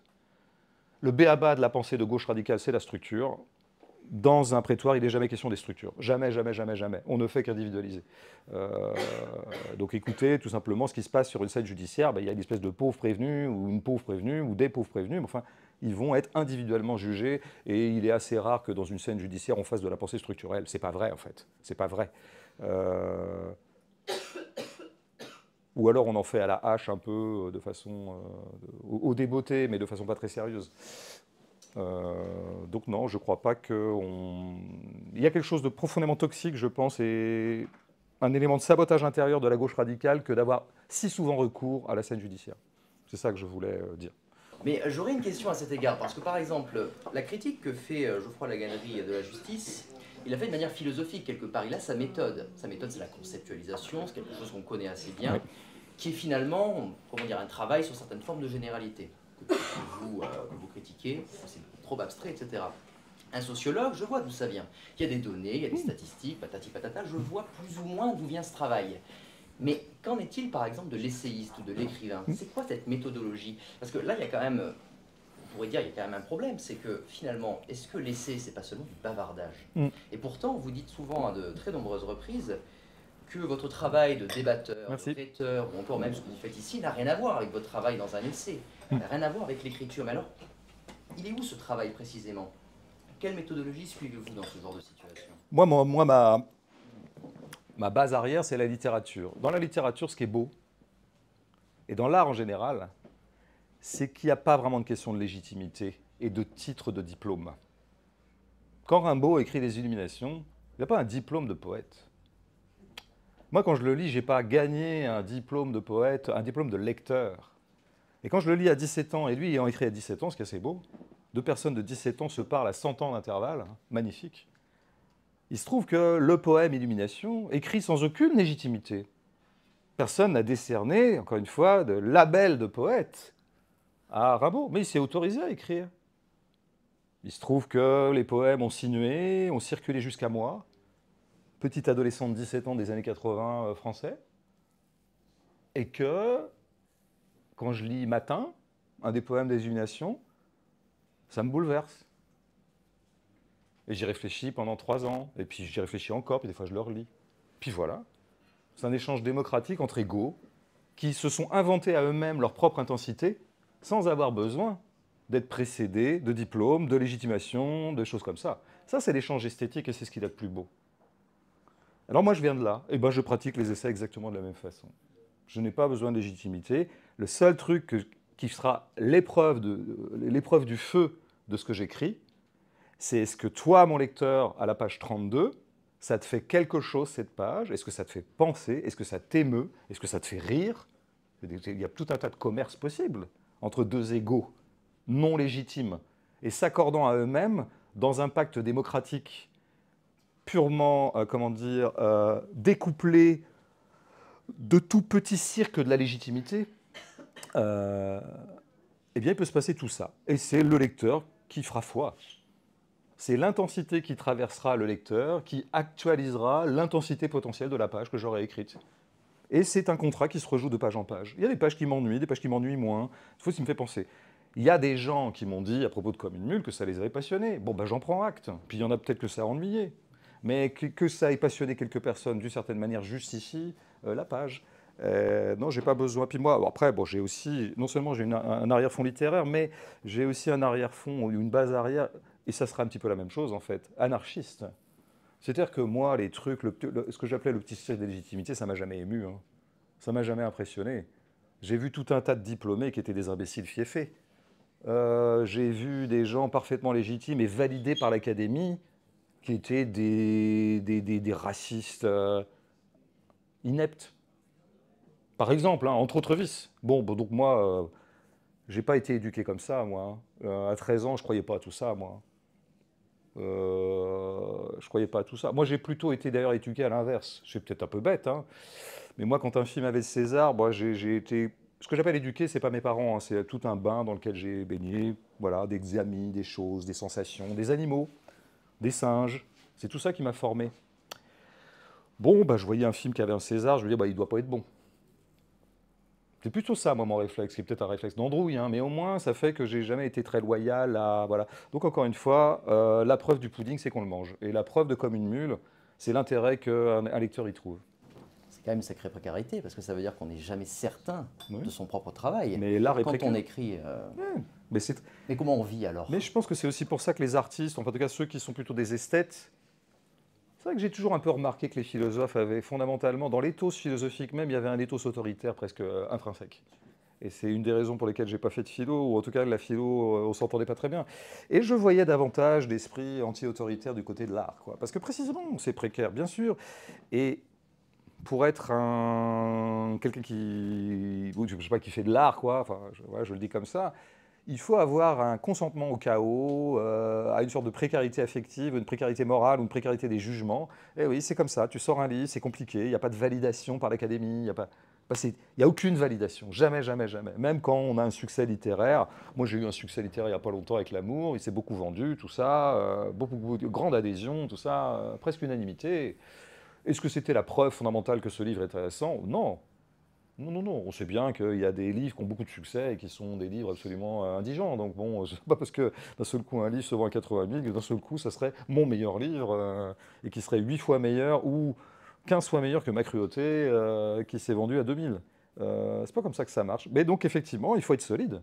Il faut accepter le chaos. C'est-à-dire qu'en fait, c'est une espèce d'épreuve nietzschéenne en acte, quoi, puisque le surhomme s'évalue à la quantité de chaos qu'il peut appréhender, eh ben, je veux dire, se mettre dans cette espèce de merdier bizarre et tordu qu'est l'art, où on n'a pas de repère, ben, il faut l'accepter. Beaucoup d'ailleurs explosent en vol.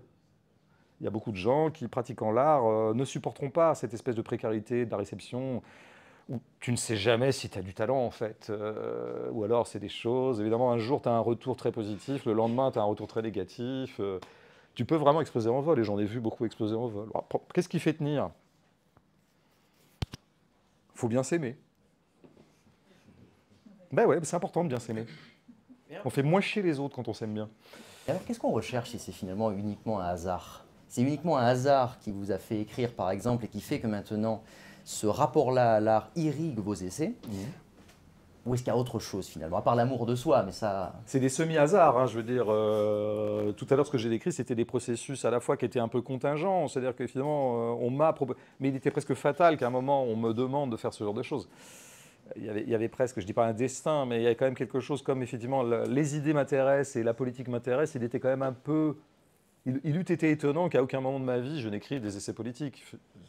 Tellement ça me constitue. Voilà. Parce que je suis tombé dans la marmite de la politique assez tôt dans ma vie, comme je le raconte dans Deux singes, ma vie politique. Donc non, après, non, je ne comprends pas très bien la question. Encore une fois, je peux dire que la preuve du pudding, c'est qu'on le mange. Moi, qu'est-ce qui va faire que demain, je vais me remettre à mon nouveau livre? C'est parce que j'ai envie de le faire. Voilà. J'ai envie de traiter la page, quoi. J'ai envie de me battre avec ces phrases, j'ai envie d'aller au bout de ce qui est mon sujet du moment. J'ai envie de faire un beau livre, bien composé, parce que je tiens beaucoup à la composition, j'y insiste. Mais la prochaine fois, je mettrai des chapitres. Mais ça, les chapitres, c'est un truc de... Mais je trouve ça académique, les chapitres, quoi. Donc je mets le moins de chapitres possible dans mes livres, hein, parce que j'aime bien que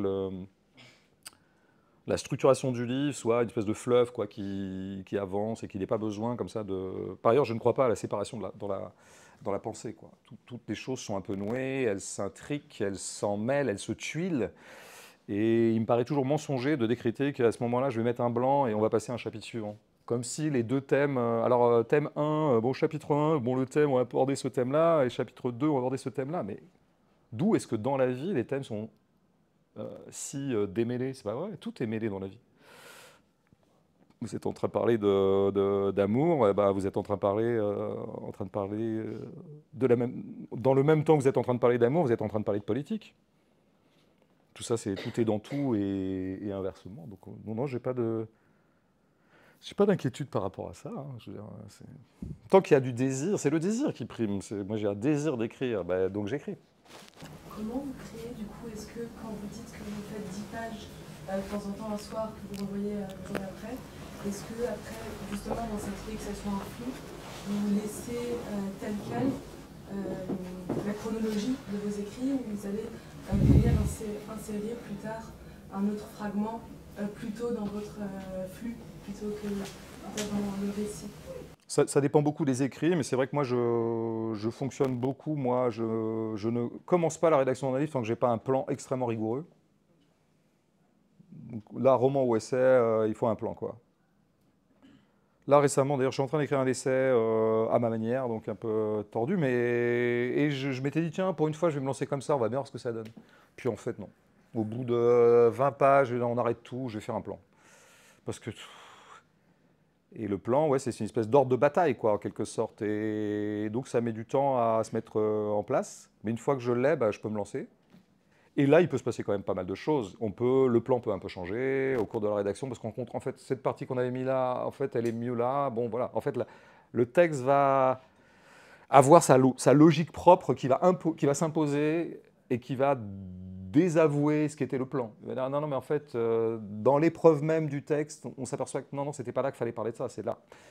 Et donc, ça n'arrête pas de s'amender. Et puis après, effectivement, on peut injecter des nouveaux matériaux, une nouvelle partie qui vient s'inciser là. C'est la bidouille, quoi.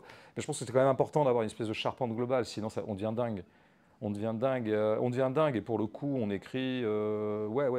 c'est très désorganisé. Je pense que dans le cas d'un essai, dans le cas de Comme une mule, qui avait l'immense prétention d'aborder des thèmes aussi vastes que l'art, le rapport de l'art et de la politique, les rapports de l'art et de la morale, les rapports de l'humour et de la morale, quand même, il fallait organiser un peu le truc, quoi.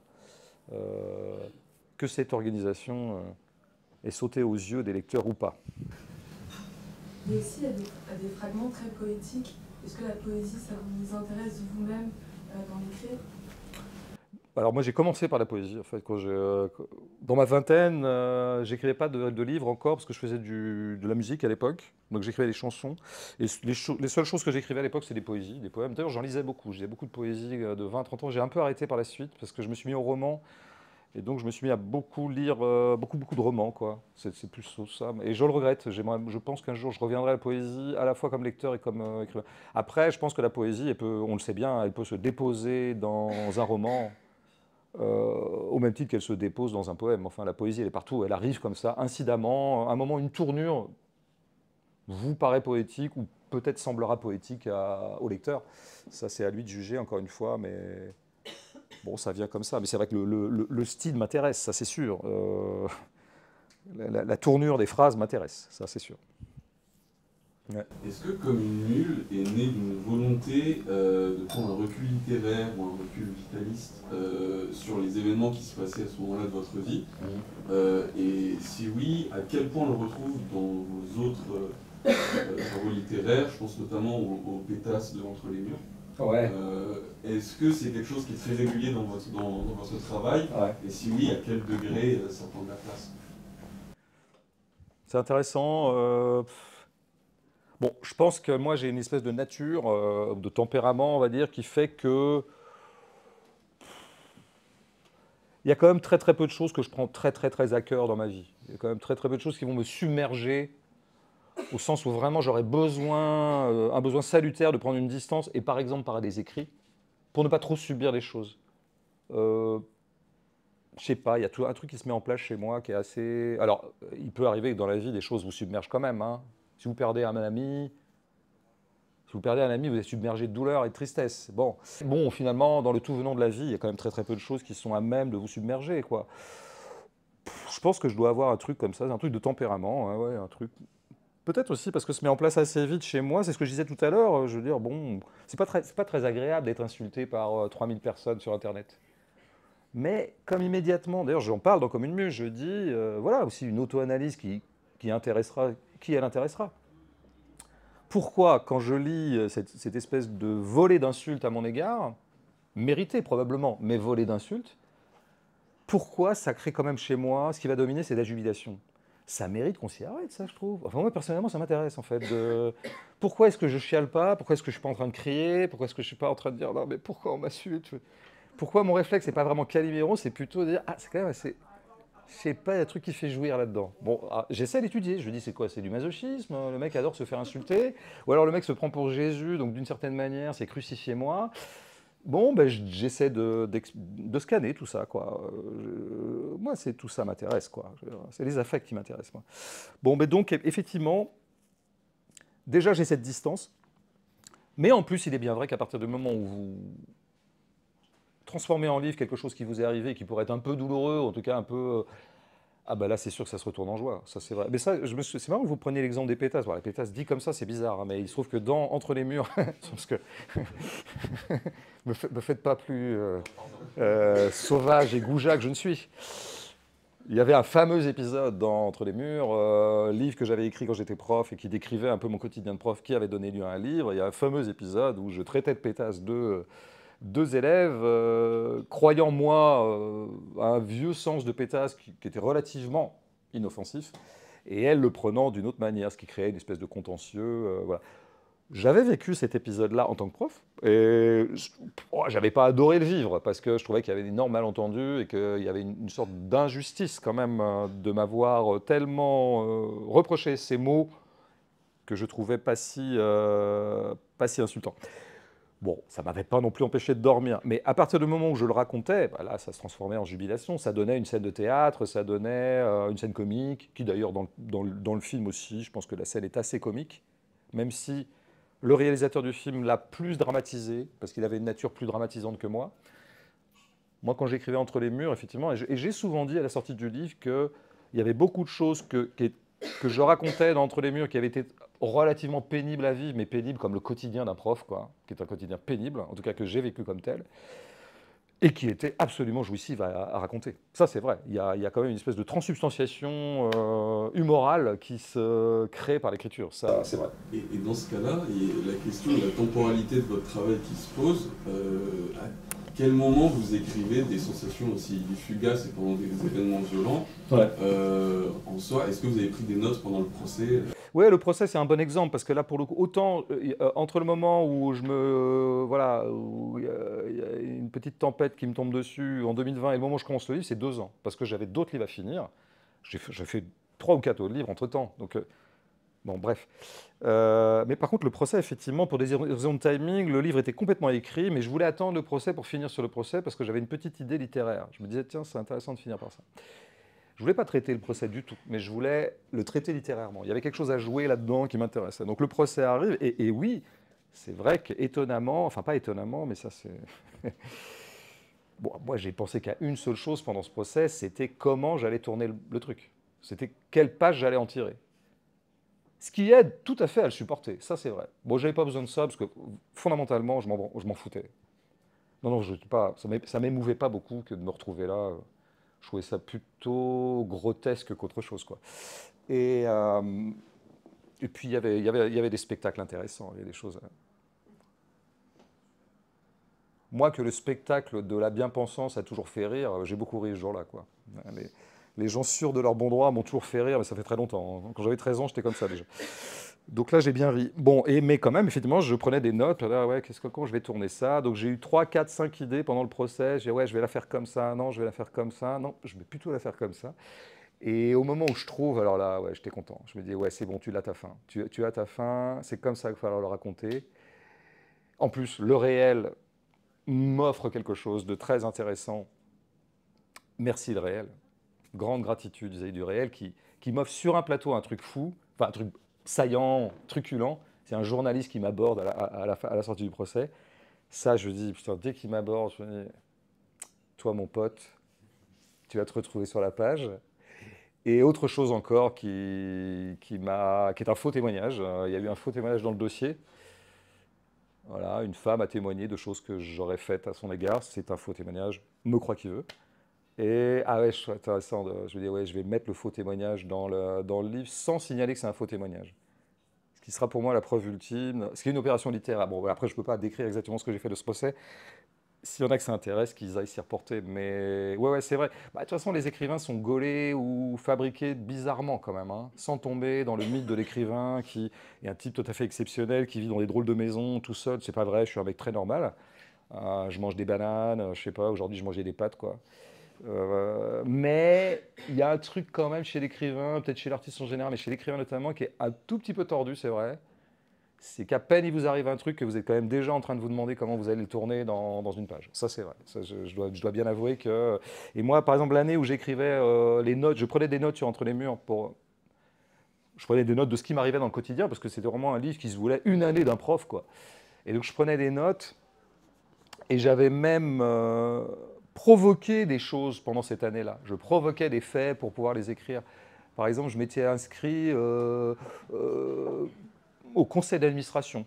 Pour ceux qui connaissent un peu, bon, bah, il y a des conseils d'administration partout, il y en a aussi pour les collèges. Je m'étais inscrit parce que et Dieu sait si pourtant, vraiment, ça ne m'intéressait pas, mais je m'y étais inscrit parce que ça allait me donner de la matière. Voilà, il y a même des incidents que j'ai plus ou moins provoqués. Enfin, c'est très pervers un écrivain de ce point de vue-là. C'est moche. C'est vraiment, ça me fait du bien de l'avouer en public. Moi, j'aimerais, à partir de là, un peu dévier le sujet un peu plus général sur la littérature en général, ne pas rester forcément sur le common mule, et vous demander quelle forme littéraire est-ce que vous essayez de sublimer ou de mettre en valeur dans vos écrits, ou souvent, enfin, je vous ai entendu parler d'anarchisme dans l'écriture, où toutes les phrases se valent pour elles-mêmes, et ainsi de suite, comme dans L'amour, qui est l'exemple archétypal, j'ai l'impression, de ça. Et moi, j'ai vu autour de moi des personnes qui essayaient d'écrire avec le tu, de le mettre en valeur, de faire des longs passages là-dessus. J'aimerais savoir, est-ce que vous avez une idée d'une forme littéraire que vous voulez mettre en valeur, ou une forme littéraire que vous voyez advenir dans la grande histoire de la littérature? Est-ce qu'il y a quelque chose dans cet ordre-là, ou pas du tout? Vraiment, vous vous engagez naturellement et puis ça sort, ça émerge un peu spontanément? Parce que j'ai l'impression qu'il y en a qui vraiment conscientisent cette modalité-là d'écriture, qui perçoivent ces longues trajectoires de l'écrivain, de l'écriture. Dans les années 90, je ruminais le moment où j'allais passer à l'écriture. Je savais que un jour j'écrirais un livre, et bon, donc je réfléchissais tranquillement. Et à l'époque, j'étais très formaliste. C'est-à-dire que j'étais convaincu qu'un livre n'est justifié que s'il apporte une nouvelle forme. Parce que moi-même, je lisais beaucoup de littérature très formaliste, par exemple le nouveau roman, tout ça. J'ai beaucoup mangé ça. Moula, les grandes avant-gardes du XXe siècle, Joyce, Faulkner, tout ça. Et donc j'étais très marqué par ça, et je me disais, ben non, mais quand on fait un livre, il faut apporter une forme, quoi. C'est tout. Et mon premier livre, d'ailleurs, était assez formel, il s'appelait Jouer juste. Il avait un dispositif. Parce que mon idée, c'était aussi qu'un livre devait proposer un dispositif, qui était un mot très à la mode à l'époque. Bon, puis après, dans l'épreuve même de l'écriture, on s'aperçoit que les idées qu'on avait un petit peu abstraites, à savoir que la littérature doit apporter une nouvelle forme, en fait, elles ne tiennent pas la route quand dans l'épreuve même de l'écrit, et qu'on s'aperçoit que l'écrit, en fait, ça joue beaucoup dans la phrase. La vraie unité, c'est plutôt la phrase. Et c'est la phrase qui m'intéresse, avant toute chose. J'ai une certaine façon de tourner les phrases, qui est à moi, et qui porte beaucoup de choses, et bon, qui mériterait analyse, mais c'est pas à moi de m'auto-analyser. Donc c'est plus ça. Après, j'ai quand même toujours gardé l'idée qu'un livre doit avoir une composition. Mais c'est vrai que si vous partez du principe qu'un livre doit absolument apporter une nouvelle forme, je veux dire, il y a 99,99999% des publications qui, dans ce cas-là, ne sont pas justifiées. Parce que, je veux dire, le dernier Echenoz n'apporte pas une nouvelle forme. Donc voilà. Et même Echenoz, quand il est arrivé dans la littérature, je prends un écrivain que j'aime beaucoup, on ne peut pas dire qu'il a inventé une forme, Echenoz. Je pense qu'il est arrivé avec un tempérament. Moi, je penserais plutôt à ça. Parce que je pense qu'un artiste, c'est un tempérament. Et donc, ça va s'incarner dans des formes, ça va s'incarner dans des tournures de phrases, dans des tournures stylistiques, dans une certaine façon de raconter les choses. Moi, je pense qu'il y a un truc assez récurrent, par exemple, chez moi, mais il y aurait d'autres choses, j'imagine, mais je pense que c'est un rapport au personnage ou au narrateur qui est un rapport très... J'essaie toujours de bidouiller les choses de telle sorte qu'on comprenne que les personnages sont beaucoup plus agis qu'agissants. Ça, c'est vraiment, je pense que... Et j'aime bien les personnages qui subissent beaucoup, parce que je considère qu'on subit tous, qu'on est toujours agi. Ça, c'est mon côté très matérialiste. Bon.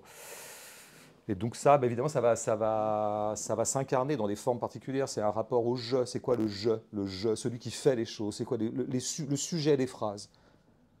Si vous considérez que nous sommes responsables, nous sommes libres, nous avons un libre arbitre et que nous sommes des individus agissants, eh bien, la puissance, enfin la force du sujet grammatical dans la phrase va être actée. C'est vraiment lui qui est l'agent de la phrase. Mais si vous tournez la phrase de telle autre sorte, ben vous allez laisser éprouver par votre lecteur qu'en fait, celui qui semble être le sujet de l'acte n'est pas le sujet de l'acte. Donc en fait, là, vous faites de la philosophie sans le savoir.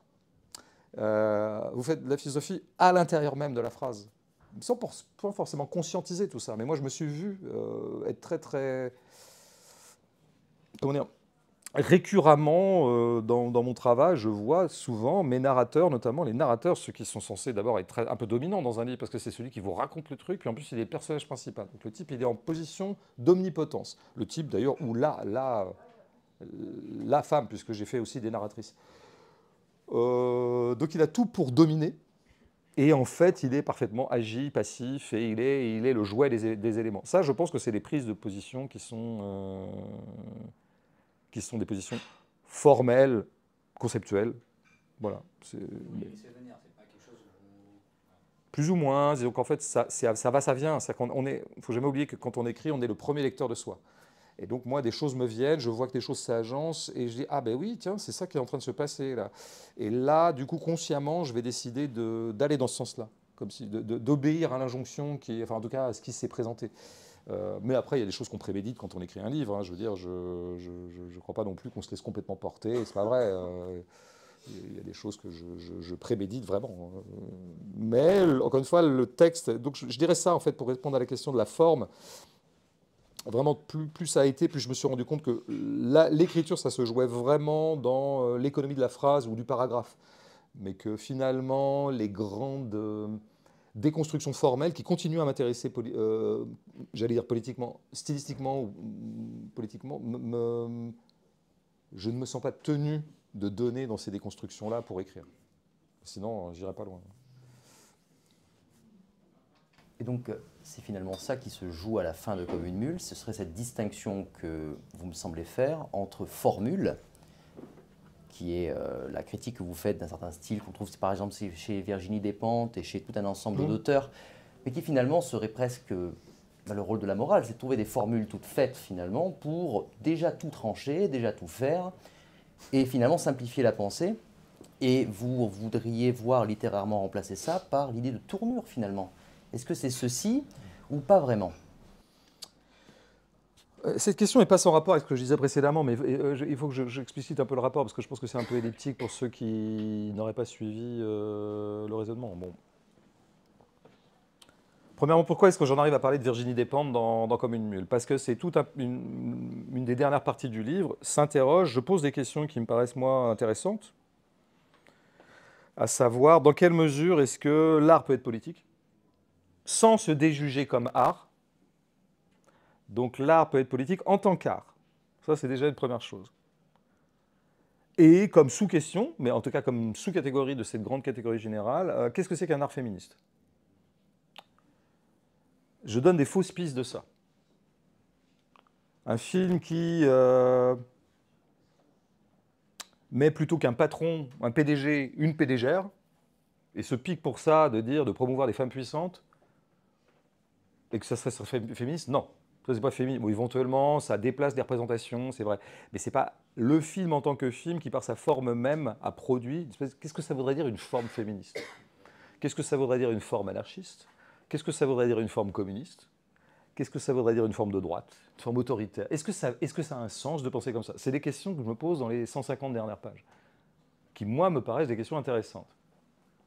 Et donc, j'essaie de donner des trucs. Et c'est compliqué, parce que c'est un sacré sujet, et c'est difficile. Et ça se rejoue d'œuvre en œuvre, donc je ne peux pas théoriser. Si j'en arrive à Virginie Despentes, c'est qu'à un moment, j'essaie d'identifier ce que j'appellerais un style autoritaire.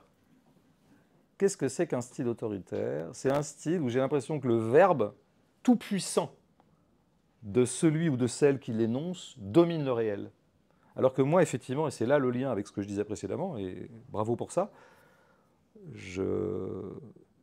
j'essaie toujours de mettre en place des phrases dont on a l'impression qu'elles sont agies par le réel, beaucoup plus que agissant sur lui. Et je pense que ce que j'appelle un style autoritaire, c'est vraiment ça, quoi. Et ce qui va culminer dans la formule. La formule, qu'est-ce que c'est? J'empaquette dans 4 mots un peu clinquants, parce que c'est formule, le réel. Et donc je piétine le réel plutôt que de me laisser submerger par lui. Dans mon acception à moi, ce que j'appellerais un style anarchiste, et par extension un style féministe, c'est un style qui, au contraire, c'est ce que j'appellerais un style passif. Je vois bien que je marche sur des œufs en disant tout ça. Évidemment que je suis dans des hypothèses compliquées, mais je tente des trucs. Parce que je vois tellement peu de gens les tenter que je me suis dit que j'allais le faire, mégalomaniaquement. Et donc oui, j'essaie d'identifier ce que pourrait être un style passif que j'oppose au style autoritaire. Et oui, il est bien vrai que j'ai toujours été frappé à quel point les romans de Virginie Despentes étaient incroyablement témoignaient d'un style hyper autoritaire. Je l'avais même appelé dans un texte que j'avais écrit sur Vernon Subutex et que j'ai un peu repris dans Comme une mule en le retravaillant. J'avais appelé ça le style couillu. Je trouvais que c'était un style, je pose mes couilles sur la table. Je trouvais intéressant de le signaler par rapport à quelqu'un qui est plutôt identifié comme une autrice féministe. Et qui l'est d'ailleurs, à plein d'égards. Il y a plein de choses que je peux aimer chez Virginie Despentes, mais je n'aime pas ses romans, parce que je trouve qu'elle a un style autoritaire, et qu'elle a un style macho, ce qui peut aller de pair. Et donc c'est intéressant. Voilà. Et donc qu'est-ce que ça pourrait dire? Un style féministe, féminin, je sais pas quoi, style passif? Ben là je prends Jean Genet. Jean Genet qui passe pas pour un féministe. Donc comme quoi on peut être féministe dans la vie, mais produire des formes qui ne sont pas féministes. Et puis on peut être... Parce qu'il y a une logique propre de l'art qui fait qu'il se passe des choses bizarres dans la chimie particulière d'une œuvre. Et ce qui fait qu'un type comme Jean Genet, un type assez trouble politiquement d'ailleurs, un type que j'adore, quoi, qui m'a toujours fasciné, j'ai beaucoup lu, qui m'échappe beaucoup, j'adore qu'il m'échappe. De toute façon, il a toujours voulu échapper. Genet, sa grande passion, ça a été d'échapper. Ah, vous pensez que je suis un mec de gauche, je vais jouer aux nazis. Ah, vous pensez qu'en fait, je suis une espèce d'homosexuel qui va revendiquer l'homosexualité, je vais pratiquement être homophobe. Et puis des fois l'inverse. Enfin, voilà. Tout est bon pour que je vous emmerde. C'est un peu le mot d'ordre de Genet. Mais par-delà ça, il a une espèce de plume extraordinaire. Un grand styliste, Genet. Grand fan de Proust. Une espèce de mec qui fait des trucs dans les prisons et dans les bas-fonds avec le style de Proust. C'est ça qui est fort. Et j'identifie chez lui un style passif, que je trouve un style parfaitement anti-autoritaire, et à ce titre-là plutôt anarchiste. Bon, encore une fois, tout ça est très discutable, mais je le mets dans le pot commun, faites ce que vous pouvez avec ces outils-là. Mais au moins, je vous donne 2-3 repères, parce que je trouve qu'on dit n'importe quoi en général sur la saisie politique de l'art. Je la trouve toujours, enfin je la trouve très très souvent approximative, superficielle, quoi. Ouais, bon, ce film nous parle d'ouvriers qui sont en grève contre un patron, donc c'est un film de gauche. Bah disons, c'est pas compliqué alors dans ce cas-là. Et si je suis du côté du patron, c'est un film de droite. Si je suis du côté des ouvriers, je suis un film de gauche. Oui, bien sûr, mais du coup, on n'a pas identifié ce que pourraient être des formes de gauche, des formes véritables, parce que tout passe par la forme. Ça, je pense que c'est important, quoi. Ben parce que l'art, c'est la forme. Si l'art n'a pas apporté la forme, il n'a rien à apporter. Dans le patrimoine de l'intelligence humaine, la tâche propre de l'art, c'est de penser par les formes. S'il ne pense pas par les formes, il n'a qu'à être de la philo. Ou il n'a qu'à être un débat sur Internet. Donc de deux choses l'une, on considère que l'art peut penser par la forme, et dans ce cas-là, il y a quelque chose qui s'appelle l'art et qui mérite d'exister. Mais si l'art ne pense pas par la forme, ben, il n'y a plus qu'à tirer l'échelle. L'art n'a rien à apporter de spécifique à l'intelligence humaine.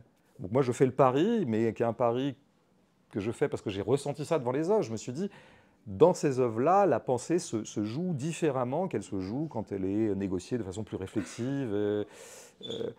L'art, c'est ce qui pense par les formes, c'est ce qui pense dans le réel, dans la situation, dans la matière. Ça pense par la matière, l'art, c'est ça en fait. Un peintre, qu'est-ce qu'il fait? Il pense par la matière, quoi. Il pense par les couleurs, il pense par la patte des choses. Et l'écrivain, bon, sa patte, c'est un truc plus compliqué, parce que c'est un peu abstrait, ça s'appelle des mots, mais c'est de la patte quand même, quoi. Donc il pense là-dedans, quoi. Il bricole là-dedans. C'est comme ça qu'il pense, l'artiste. Et donc, il y aura de la politique en art que si c'est les formes elles-mêmes qui pensent politique. Si c'est des contenus, vous savez, bon, c'était pas la peine de faire un film de 3 heures pour en arriver à quelque chose que j'aurais pu formuler en 2 phrases.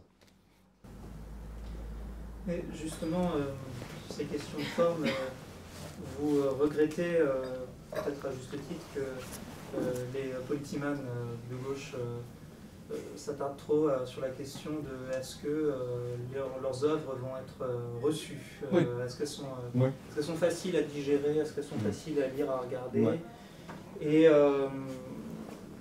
cette question, la dialectique entre l'art et la politique est un peu à l'opposé, quoi, finalement. C'est-à-dire que plus c'est de l'art, moins c'est de la politique, et inversement. Vous dites que les artistes militants savent ce qu'ils font, mais pas savent ce qu'ils disent, mais pas ce qu'ils font. On pourrait dire aussi que les artistes non militants savent ce qu'ils font, mais pas ce qu'ils disent. Je ne sais pas si vous serez d'accord avec ça, mais parfois j'ai l'impression de ça justement. Et mais question un peu de politiman névrotique, hein, mais moi je suis un peu angoissé par l'état général du monde. Et je pensais par exemple que ne pas être nazi, on avait quand même créé suffisamment d'œuvres pour prévenir de ce mal-là, Ouais. de toutes les manières possibles, c'est-à-dire de manière très claire et de manière très compliquée, libre d'interprétation ou alors de manière très verticale. Et pourtant, on a l'impression que ça ne marche pas. Et on parlait de Chapoutot tout à l'heure, et moi ce que je trouve lumineux avec Chapoutot, c'est qu'il explique vraiment ce que c'est le nazisme. Ouais. Il explique les racines, il dit qu'ils sont de notre temps, pourquoi ils sont de notre temps, qu'ils sont pas, c'est pas un mal qui est apparu de nulle part, qui s'est déchaîné sur le monde et puis qui ensuite a été renfermé dans une boîte et a disparu pour toujours. Et donc finalement, quand j'ai écouté ses conférences et lu ses livres à lui, par exemple, je me suis dit, mais oui, mais en fait c'est parce qu'on a mal fait les œuvres expliquant ou parlant du nazisme. J'aurais voulu que beaucoup plus tôt on m'explique concrètement, mais voilà ce que c'est le nazisme, concrètement en prenant ce que disent les nazis exactement, avec leurs mots, avec leurs termes, avec leurs pensées. Et je me dis, une œuvre d'art qui s'intéresserait trop à la forme, sans s'intéresser au fond et sans expliciter clairement son propos, est-ce qu'elle est efficace politiquement? Et est-ce qu'on n'a pas besoin quand même aussi de ça? Est-ce que c'est utile de les dénigrer absolument? Et vous avez l'impression qu'on en a trop, moi j'ai l'impression de ne pas en avoir assez. Oui.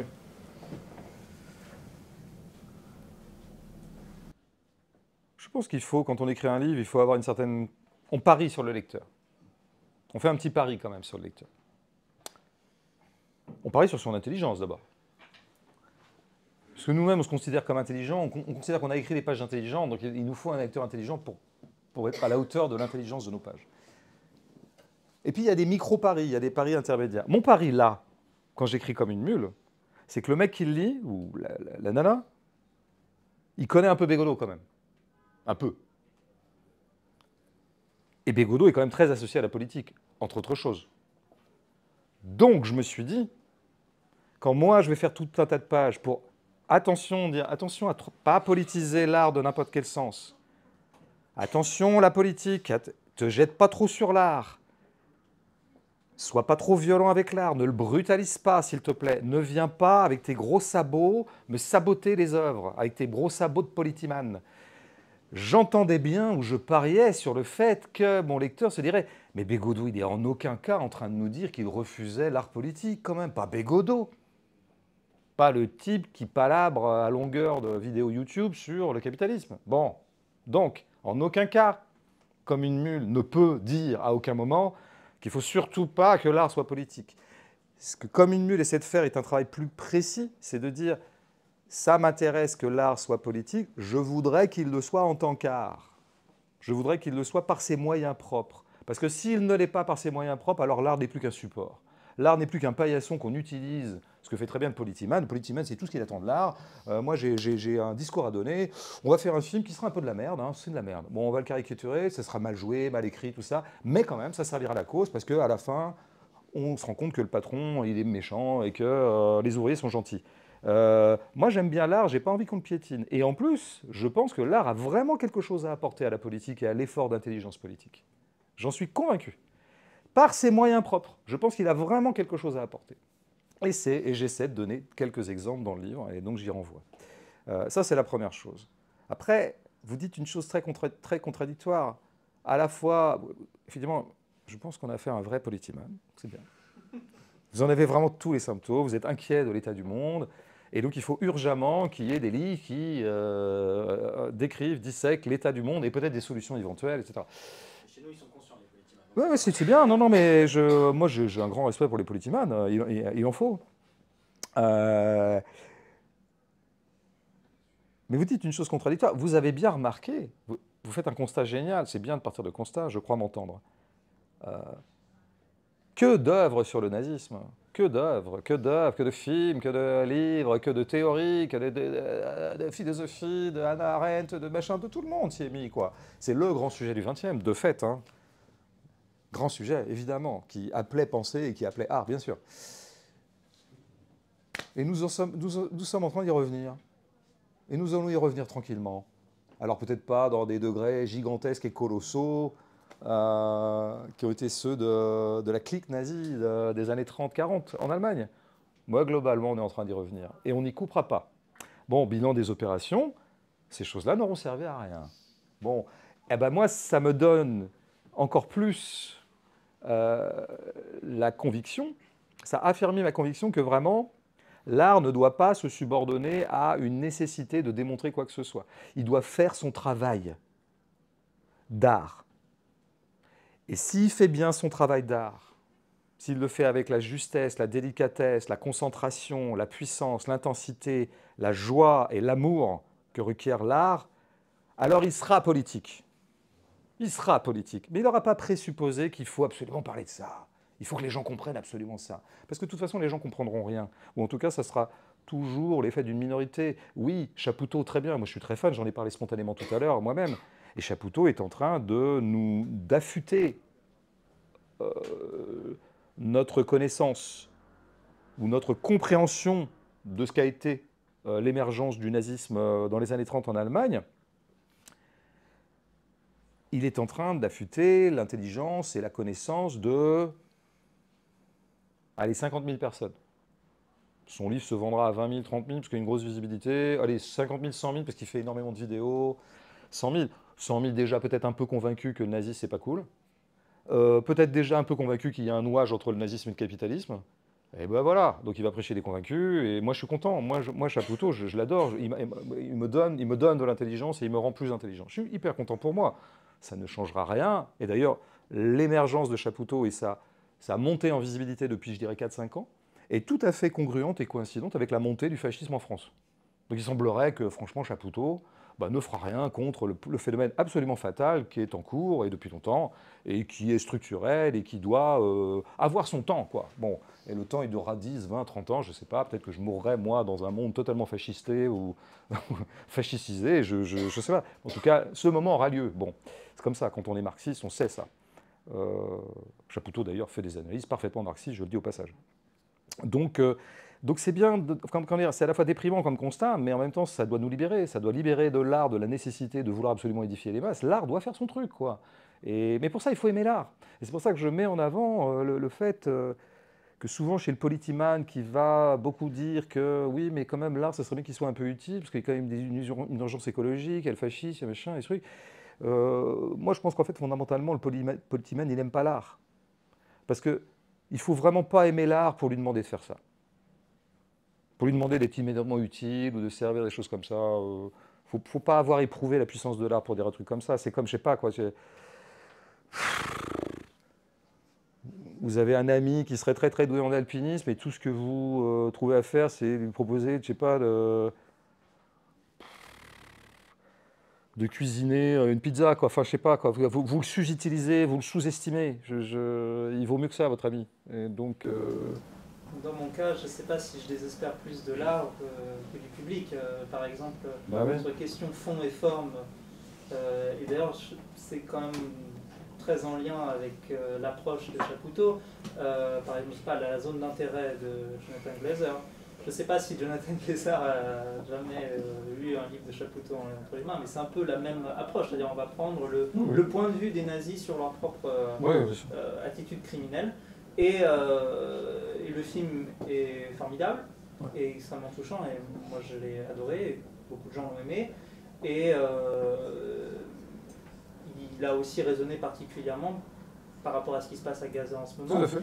Et pourtant, j'ai été étonné de constater que énormément de gens qui l'avaient vu autour de moi n'avaient absolument pas fait ce rapprochement avec, la situation à Gaza, et n'avaient pas non plus saisi l'intérêt d'avoir une forme très intéressante juste sur, par exemple, situer la caméra à un endroit précis, comme c'était une caméra de surveillance, quelque chose comme ça. Non, mais ouais, vous avez autre symptôme du policyman, il voudrait toujours que les gens comprennent la même chose que lui dans les œuvres. Mais il faut accepter, et on en parlait tout à l'heure, et c'est ça, c'est l'épreuve du feu d'un vrai démocrate. Une œuvre, et c'est ça qui est beau, n'est jamais comprise exactement de la même façon par tout le monde, y compris par des gens qui l'aiment. Hein. Je veux dire, quand deux personnes sortent d'un film et disent « Putain, j'ai adoré », l'autre dit « Putain, mais moi aussi j'ai adoré », on n'est jamais sûr que c'est pour la même raison.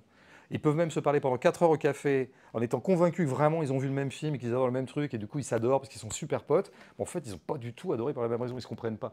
Il y a des malentendus sur l'art, c'est difficile de communiquer autour d'une œuvre parce qu'une œuvre, elle a sa communication propre. C'est ça qui est beau. Si on aime ça, on aime l'art. Mais si au contraire on passe son temps à se fâcher, ah mais putain, c'est une espèce de con, ils n'ont pas compris que la zone d'intérêt, en fait, ça parlait de Gaza, mais on finit malheureux, quoi, parce on veut surveiller tous les spectateurs. On est là à la sortie du film et on va vérifier que... Vous avez bien compris, hein, c'est Gaza. Hein. Ouais, c'est bon pour tout le monde. Mais non, c'est pas ça le commerce avec une œuvre. Chacun la rêvasse comme il peut, comme il veut. Et il faut accepter ce chaos-là, quoi. Et quand bien même, donc en admettant cette espèce de scène cauchemardesque pour moi, c'est-à-dire que tout le monde comprenne la même chose dans un film, pour moi c'est une scène cauchemar. C'est comme à l'école, quoi. Je veux dire, la scène idéale de l'école pour les gens autoritaires, c'est que quand un prof dit quelque chose, les 30 élèves comprennent la même chose en même temps. Pour moi, c'est une scène de cauchemar. Moi, je suis pour que les élèves ne comprennent pas du tout la même chose, et je trouve très sain que des gens ne comprennent rien. Ouais, c'est ça être un anarchiste, et pas un autoritaire. C'est peut-être pas bien, mais en tout cas, c'est ça être un anarchiste. Pour moi, la zone d'intérêt, en admettant que tout le monde ait bien compris, ce que moi j'avais un peu vu d'ailleurs, ouais, j'en ai fait même un podcast, qu'il y avait là, oui, que ça montrait, en tout cas, l'éthos, en fait, la structuration profondément coloniale du nazisme, ce qui n'est effectivement pas un aspect qu'on met en avant. C'était d'abord une entreprise coloniale d'expansion du territoire, donc à la Pologne, et puis éventuellement à la Russie. Et donc avec des stratégies de colonisation, genre on va installer des Allemands en Pologne, comme on voit très bien dans la famille qui est centrale dans la zone d'intérêt.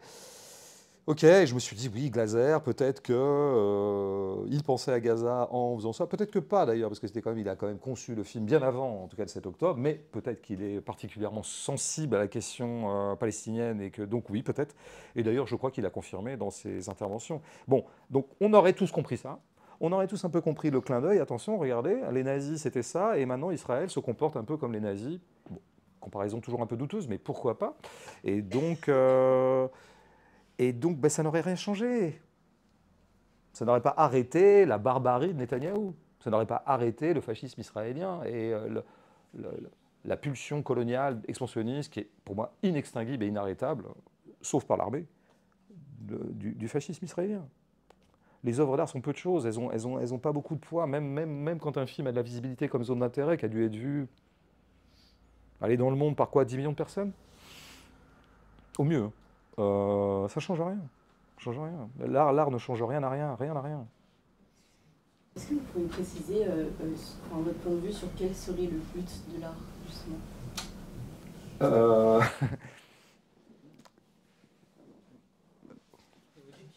Augmenter la puissance de ceux qui le pratiquent. Augmenter la puissance. Est-ce que quand je lis un livre, je sens plus d'intensité que quand je ne le lis pas? Pour moi, l'art, je l'ai toujours vu comme une espèce de... C'est un moment de condensation de vie. C'est comme si la vie se condensait, se comprimait, s'intensifiait. C'est ça qui définit un tempérament esthétique. Parce qu'il y a beaucoup de gens qui ne pensent pas du tout ça. Ils pensent que la vie est beaucoup plus intense en dehors de livres, ou en dehors d'un film, ou en dehors d'un tableau. Moi, j'ai senti intimement que c'était une zone d'intensité et d'intensification de ma vie, l'art. J'ai senti ça très tôt dans ma vie, je sais pas, 13, 14, 15 ans. Je me suis dit, moi, ma vie, elle va se passer là, parce que la zone d'intensité, elle est là. On le ressent, on le ressent pas. Moi, j'ai jamais été prosélyte. Moi, j'ai pas de problème avec les gens qui n'ont aucune vie esthétique. C'est pas un problème. Ils trouvent leur intensité ailleurs. Je pense qu'il y a plein de gens qui trouvent leur intensité dans plein de trucs, quoi. Plein de choses. Et tout va bien. Donc chacun trouve son intensité là, oui, mais non, moi je n'assigne à l'art aucune fonction sociale, en tout cas. Aucune. Et je veux absolument qu'il n'en ait pas. Moi, je veux pas du tout que la société se mêle de l'art. Avec son truc éducatif de merde, là, ça va, l'éducatif est partout, on veut éduquer tout le monde tout le temps. Si on pouvait avoir une niche dans nos vies où il n'y ait pas cette espèce de rapport éducatif des choses, savoir, ah, ouais, on va apprendre des trucs, non. L'art, c'est fait pour qu'on en jouisse. C'est la jouissance, c'est ça. C'est une amplification de sa force vitale, quoi. Je ne peux pas le dire autrement. Je pense que vous l'avez ressenti devant des œuvres, j'imagine, un peu. La musique nous octroie ça assez facilement. Je pense que la musique, en général, c'est le rapport le plus démocratique à l'art qu'on ait tous, parce qu'on a tous un rapport à la musique. Je pense que tout le monde ici a été traversé intensément par un morceau de musique, que ce soit de la variétoche pourrie italienne ou une cantate de Bach. Hein. Tout le monde a ressenti ça. Vous avez vu l'intensité dans laquelle ça met, la musique? Mais moi, je n'ai pas besoin de justifier la musique autrement que par ça. Quand vous avez ressenti cette jouissance-là d'écouter, je sais pas, Sympathy for the Devil des Stones, vous vous demandez pas du tout ce que peut vous apporter la musique de plus que ça. Vous trouvez que c'est un prix fou, quoi, et que vous avez très très envie de recommencer. Vous avez l'air sceptique devant ce que je dis. Vous avez jamais ressenti ça dans la musique? Si, mais en fait, du coup, je me demande quel moyen on utilise si on n'utilise pas l'art. Enfin, pour vous, quel serait pour changer les choses le plus efficace? Mais ça s'appelle la politique, changer les choses. Et voilà, faisons de la politique. Et encore une fois, moi je pense que l'art peut aider à la réflexion politique. Vraiment, je le pense. Moi, les œuvres souvent me font penser politiquement. J'arrête pas de le faire. Moi, j'ai un podcast de cinéma, je vous y renvoie. Souvent, je convoque le motif politique dans mon analyse des œuvres.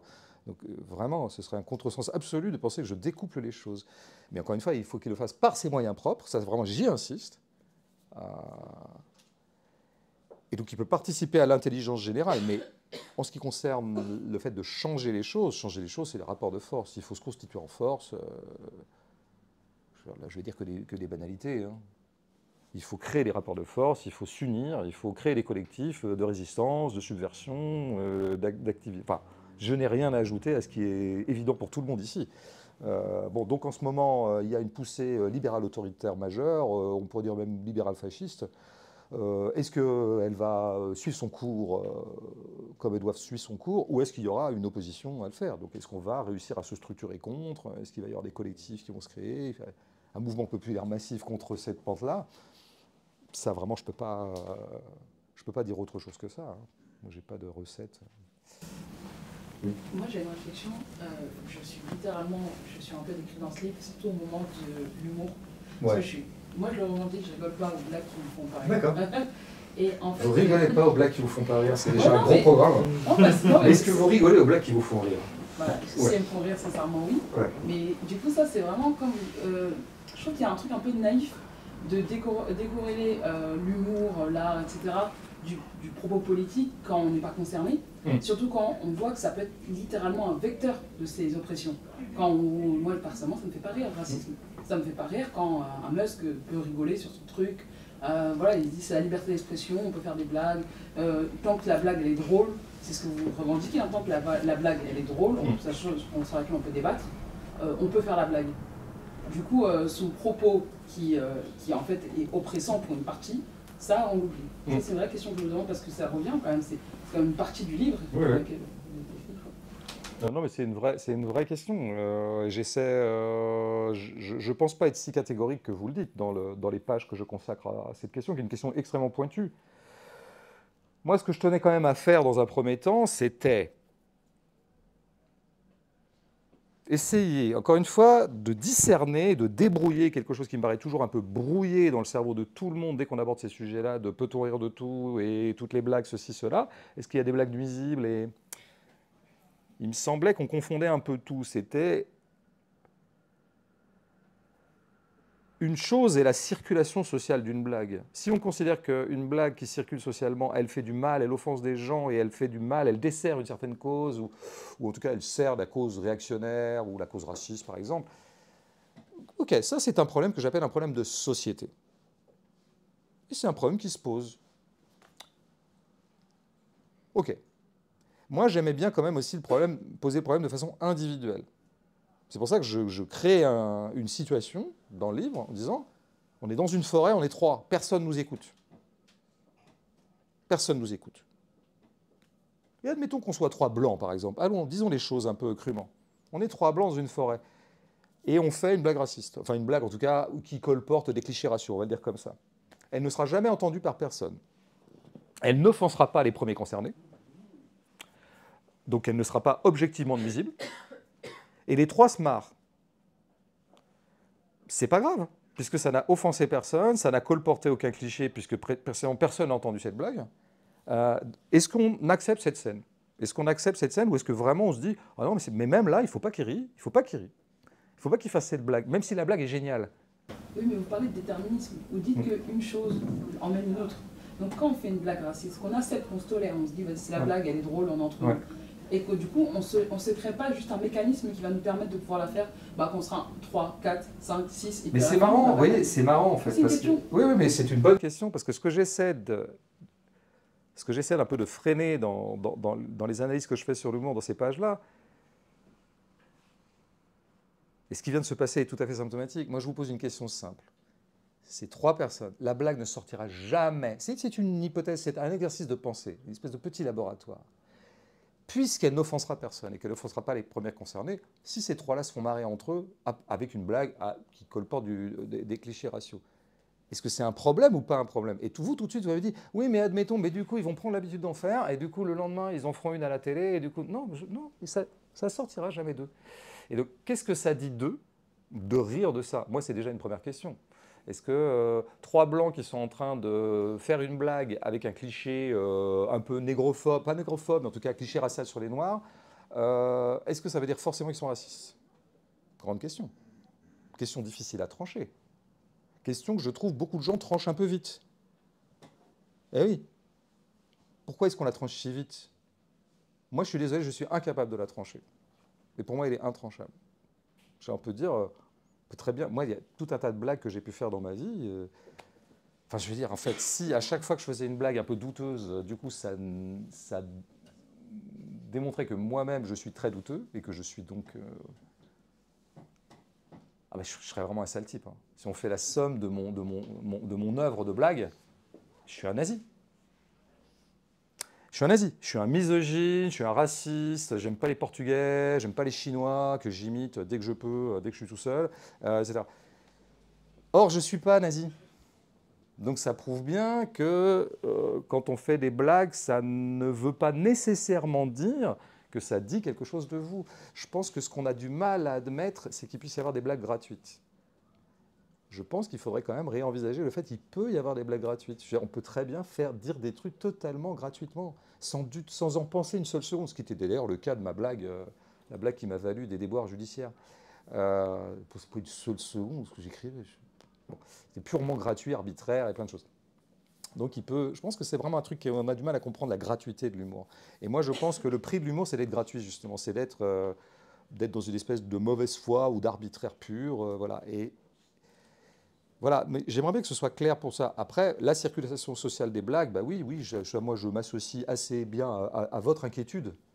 Et je pense que je suis assez éloquent dans le livre là-dessus. Qu'il y ait des blagues qui circulent socialement, et notamment dans des espaces mainstream, et qui colportent des clichés raciaux, qui soient carrément racistes ou misogynes, c'est un problème social. C'est un vrai problème. C'est un problème politique. À ce problème politique, il y a 2 solutions. La suppression de ces blagues. Et là, c'est vrai que l'homme qui tient l'humour comme la plus grande production d'intelligence a du mal à admettre cette solution. Je dois bien avouer que j'ai du mal à admettre cette solution. Ça m'emmerde qu'il y ait moins de rire sur Terre. Ça m'emmerde, je vais avoir du mal à lâcher, quoi. Parce que je comprends très bien qu'on ne rit pas d'une blague raciste. Je comprends très bien. Je ne peux pas admettre qu'on n'envisage pas qu'il y ait des très très bonnes blagues racistes. Bien sûr qu'il y en a. Ben, ou alors, je sais pas, quoi, va falloir supprimer 50% de la production humoristique depuis le début de l'humanité, quoi. Donc cette suppression des blagues qui offenseraient certains ou qui colporteraient les trucs, ouais, j'ai vraiment du mal. Alors du coup, moi, j'essaie d'envisager une autre solution que j'appelle sortie par le haut. Et la sortie par le haut, c'est que tout le monde vanne tout le monde. Tout le monde offense tout le monde. Et par ailleurs, je suis assez optimiste là-dessus, parce que je crois que précisément, nous arrivons, notamment, par exemple, si je prends que la société française, qui est de plus en plus multiculturelle, où il y a quand même une montée en visibilité des minorités raciales, des racisés, où il y a de plus en plus de comiques, on va appeler ça racisés, qui accèdent à la visibilité. Moi, j'étais contemporain de ça. Je viens d'un monde où il n'y avait que des comiques blancs. Je suis maintenant dans un monde où il y a quand même énormément d'Arabes qui font marrer, énormément de Noirs qui font marrer, d'autres minorités raciales aussi. Et donc, je pense qu'il devient possible que tout le monde vanne tout le monde, que les Noirs vannent les Blancs les Noirs, les Arabes les Noirs les Arabes, les valides les invalides les valides. Je crois que tout ça devient possible maintenant. Et que les femmes vannent les mecs et que les mecs, du coup, peuvent de nouveau vanner les femmes parce qu'il y a suffisamment de comiques femmes pour faire quand même des espèces de tunnels pour piétiner les mecs quand même. C'est quand même un peu ça qu'on voit depuis une quinzaine d'années. Il y a beaucoup de comiques femmes qui ont fait profession de malmener les hommes. Ce qui est un très très juste retour des choses, dont je me réjouis absolument. Mais du coup, il devient possible une espèce de sortie par le haut, d'une espèce de multilatéralité de la vanne qui fait que, allons-y gaiement, on a la société pour, on a les talents pour. On a les talents pour, puisqu'on a des super comiques arabes, des super comiques noirs, des super comiques blancs. C'est le moment, quoi. C'est le moment où j'ai des super comiques femmes, super comiques hommes. Voilà, ce qui n'était pas possible, effectivement, ça n'était pas possible dans les années 80. Dans les années 80, quand Lagaffe fait la Zoubida, bon, c'est pas drôle, mais en plus, il est tout seul. C'est les Blancs qui font ça pour les Blancs et qui se foutent de la gueule de Zoubida, femme de ménage arabe. Ça, c'est vraiment obscène, odieux. Vraiment. Et moi, j'étais d'ailleurs... j'ai été contemporain de ça. J'étais pas fan de la Zoubida, hein. Je trouvais ça vraiment, vraiment dégueulasse, quoi. Maintenant, je pense que... ouais. Une espèce de régulation qui devient possible. Et je pense que c'est quand même à peu près ce qui se passe, d'ailleurs, puisque ce que je préconise comme sortie par le haut, elle a déjà lieu, en fait. C'est ça qui se passe. Donc, je pense qu'on peut se détendre, j'ai l'impression, par rapport à tout ça. Et peut-être aussi... je suis un peu trop long, mais... nous ne saurons jamais s'il y a véritablement un continuum entre les blagues et l'état raciste des choses. Parce qu'il y a un racisme structurel qui sévit dans nos pays, on le sait bien. Le lien entre la circulation des blagues racistes et l'état de fait du racisme structurel n'est pas avéré. Donc comme il n'est pas avéré, je ne peux pas faire reposer une politique dessus, puisque je ne saurai jamais. Mais là, ce qui m'embête, moi, c'est à ça que j'allais vous poser la question juste après, c'est sur le continuisme. Vous mettez une balle au continuisme. Bon, permettez-moi d'être taquin à la fin, quand même. En devenant pseudo-épistémologue, vu que c'est pas démontré, donc je pars pas du principe de l'hypothèse, donc là, ok, bon.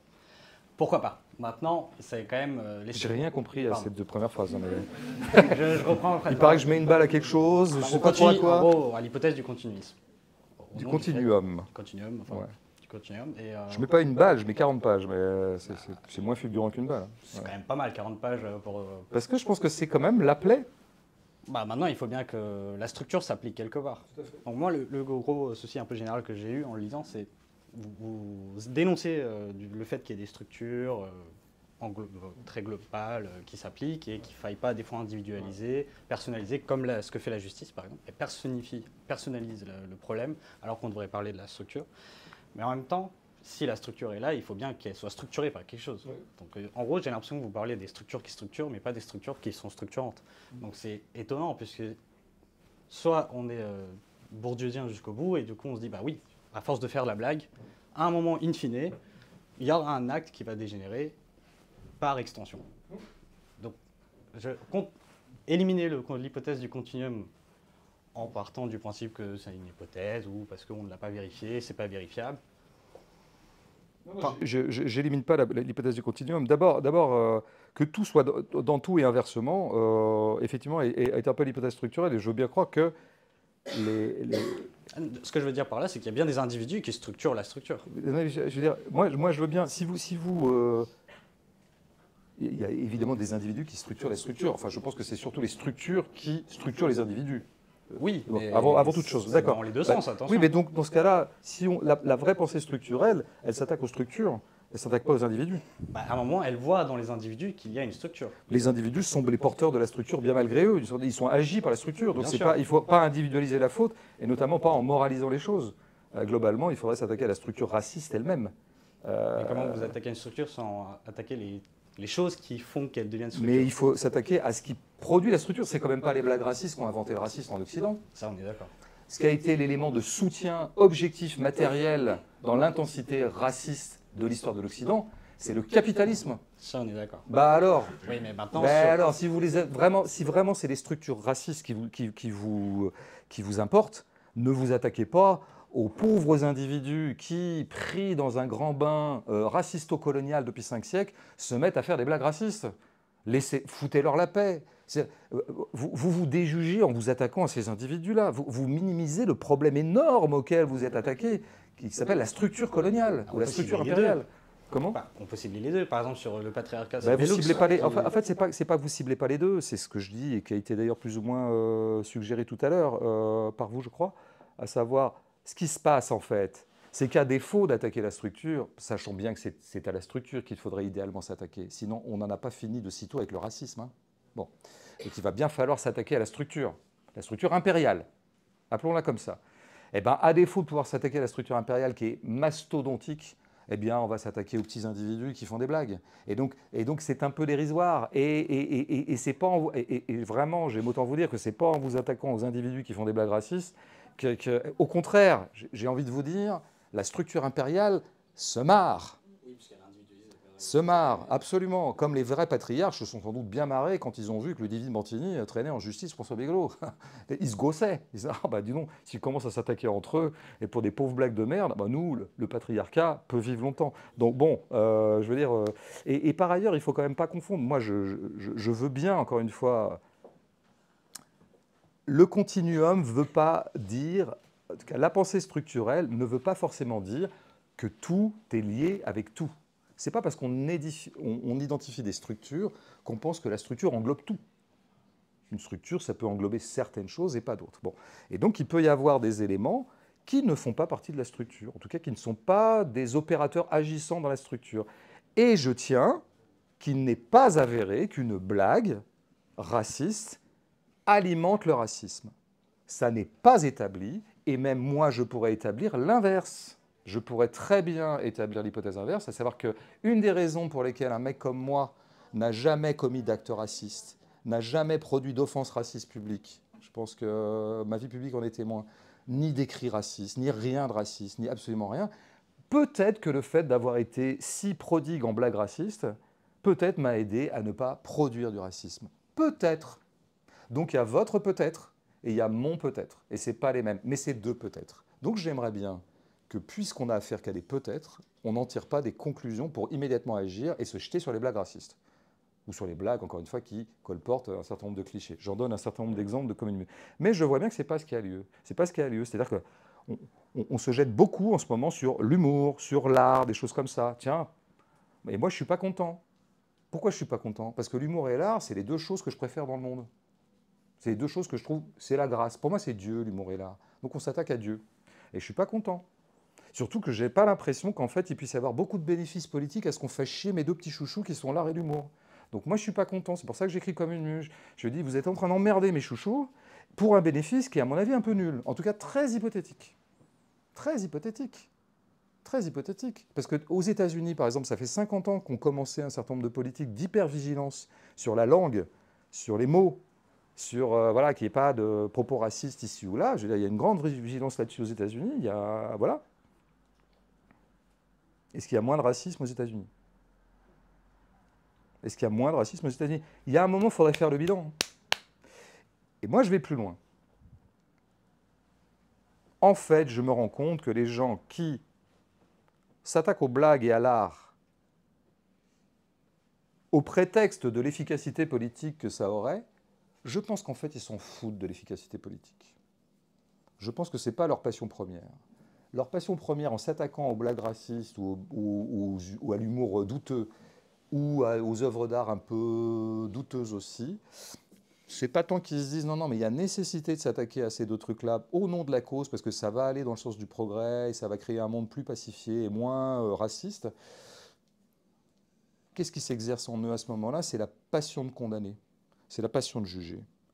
Et je dirais c'est un règlement de compte avec l'art et avec l'humour. Voilà ce que je propose comme hypothèse. Je ne suis pas sûr de ce que je dis, mais c'est des intuitions très fortes. Moi, je pense qu'il y a là-dedans un règlement de compte avec l'art et avec l'humour. Je crois que les gens qui n'arrêtent pas de harceler les œuvres d'art au prétexte qu'elles ne seraient pas politiquement correctes ou je ne sais pas quoi correctes, c'est des gens qui règlent un compte avec l'art.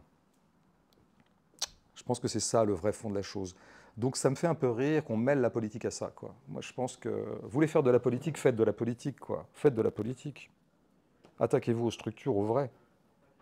Parce qu'au bout du compte, ça revient toujours aussi à se battre entre nous. Enfin bon, voilà. Voilà. Donc pour conclure, finalement, la seule politique qui vaille, c'est une politique vitaliste. Et donc le fait d'enlever des blagues, est-ce qu'on accroît finalement le vitalisme? Pas du tout. Et donc à partir de là, ce serait un bon critère pour ne pas, selon vous peut-être, abandonner même les blagues, comment dire, celles qui nous font rire mais qui peuvent éventuellement choquer. Ce serait ça finalement en un mot, parce qu'il va falloir terminer. Mais... Bah, justement pas en un mot. Donc je vais être encore un peu fidèle à ma réputation de bavardage. Bah, oui, non, mais parce que ça mérite. Non, mais moi j'ai pas envie de. Enfin, comment dire, il n'y a pas de conclusion. J'ai pas de conclusion, j'ai pas de synthèse. On va dire que nous on doit conclure la vidéo, c'est surtout ça. Malheureusement, la contrainte est matérielle. Je pense pas qu'il puisse y avoir une politique vitaliste. Il peut y avoir un angle de vie vitaliste ou un tempérament vitaliste et qui s'exerce, etc. Est-ce qu'il peut y avoir une politique vitaliste? Non, ça ne veut rien dire. En revanche, est-ce que le critère vitaliste peut être convoqué parfois dans la réflexion politique? Oui. Et donc, si toutes vos activités politiques, à vous, les émancipateurs éventuels, en tout cas autoproclamés, consistent à restreindre, je commence à m'inquiéter.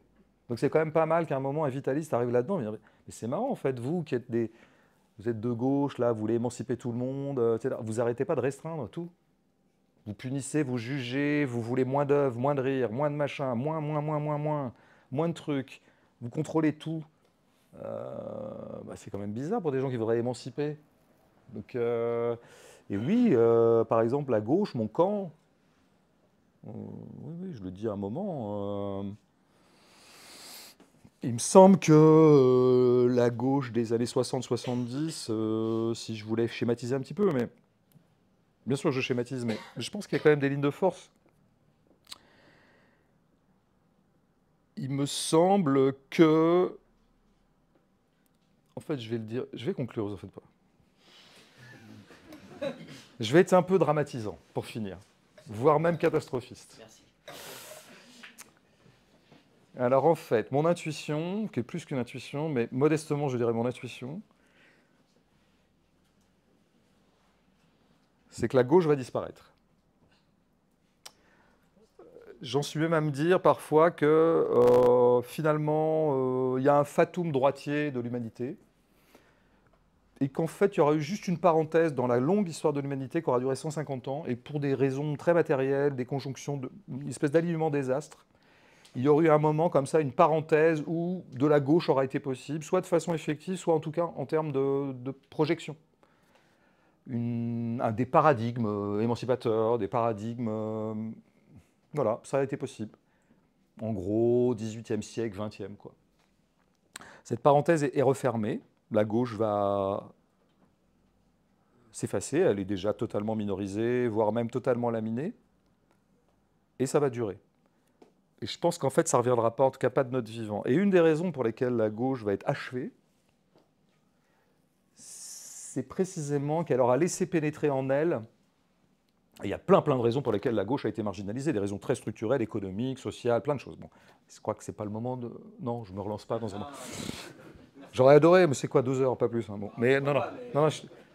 Donc, ce qui va achever la gauche, vraiment, le processus, c'est précisément qu'elle s'est laissée pénétrer par des affects maîtres, qui sont finalement les affects maîtres de ses ennemis et de son adversaire. Elle s'est mise à parler un peu la langue de ses adversaires historiques, parce qu'elle a mis au centre, et en tout cas elle met de plus en plus au centre, comme affect collectif maître, la protection. Et la protection, ça n'a jamais été un truc de gauche. La protection, c'est un truc de conservateur. On protège quand on a quelque chose à protéger. C'est un truc de propriétaire, absolument. Mais là, je vois qu'il y a beaucoup d'affects de protection qui dominent en ce moment dans le militantisme de gauche, et donc ce qui va achever d'anéantir la gauche. Ouais. C'est la bonne nouvelle que je voulais annoncer ce soir.